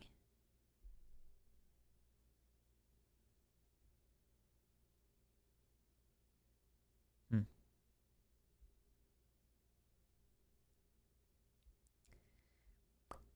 What are we having for dinner tonight? I'm curious. Tonight, ooh, we're having stir fry tonight. Stir fry is an exciting meal. Fuck ocean. Don't fuck ocean. Avoid ocean. Yeah, avoid ocean. Don't get your genitals involved with the ocean. You never know what's gonna crawl up in your urethra. Just just don't do ocean. Ocean is, even just walking along the beach for an hour and a half. Like there was a crab, there were shrimps on the beach, and I'm like, I'm entering the home of foreign bodies. Like there were even sea lions. Like I don't think the sea lions go to the regular part of the beach, but they were near the tide pools. And so like I saw sea lions, and the sea lions are sick right now with something. I'm 6'4", tall and broad-shouldered even when I'm skinny. Me and caves, no mix. I'm tiny and I wouldn't go to the ocean. Or sorry, I'm tiny and I wouldn't go in a cave. No, not interested. Don't want to deal with it.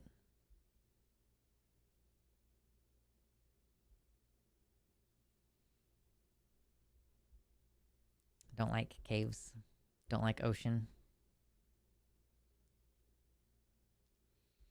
Eric says, I'm scared of only the Atlantic Ocean and can't fully justify it.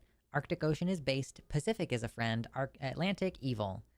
That's interesting because isn't the Pacific Ocean the one that gets like more hurricanes? Is there one of them that gets more hurricanes? I don't actually know. Where's that storm chaser person in my community when you need them?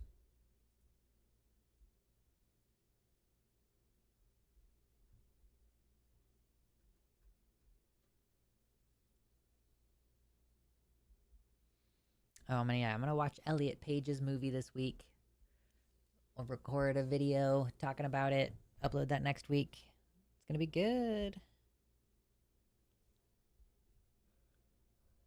The Pacific has Godzilla. Okay, yeah, yeah.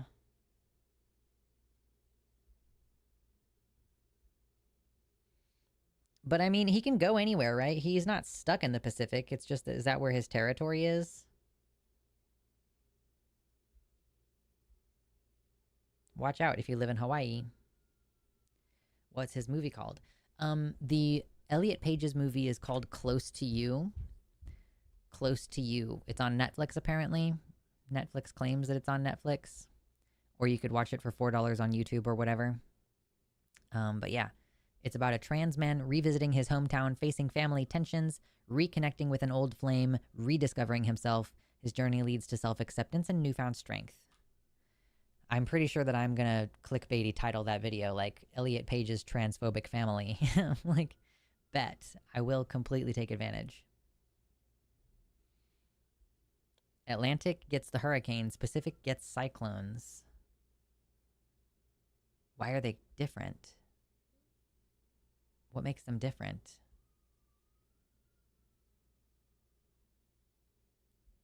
I don't understand.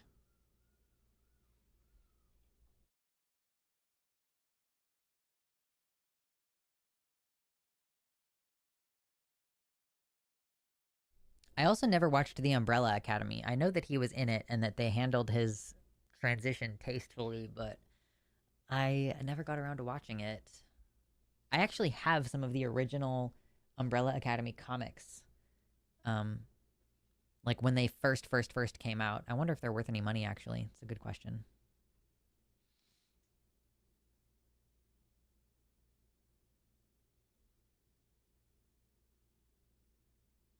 Godzilla as an allegory for tsunamis. Tracking Godzilla walking to Oregon for 6 months on the bottom of the sea.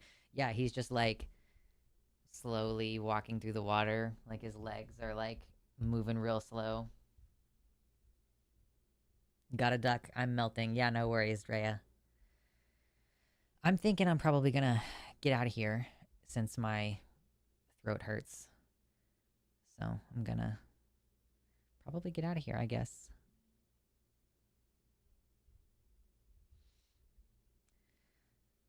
So I will be planning to see you all on Sunday. Hope you have a good weekend. Happy upcoming Pride. We will celebrate Pride on Sunday. Let's just plan on it being a Pride Day. So I'm going to rest my voice, have a little snack, and see you next time.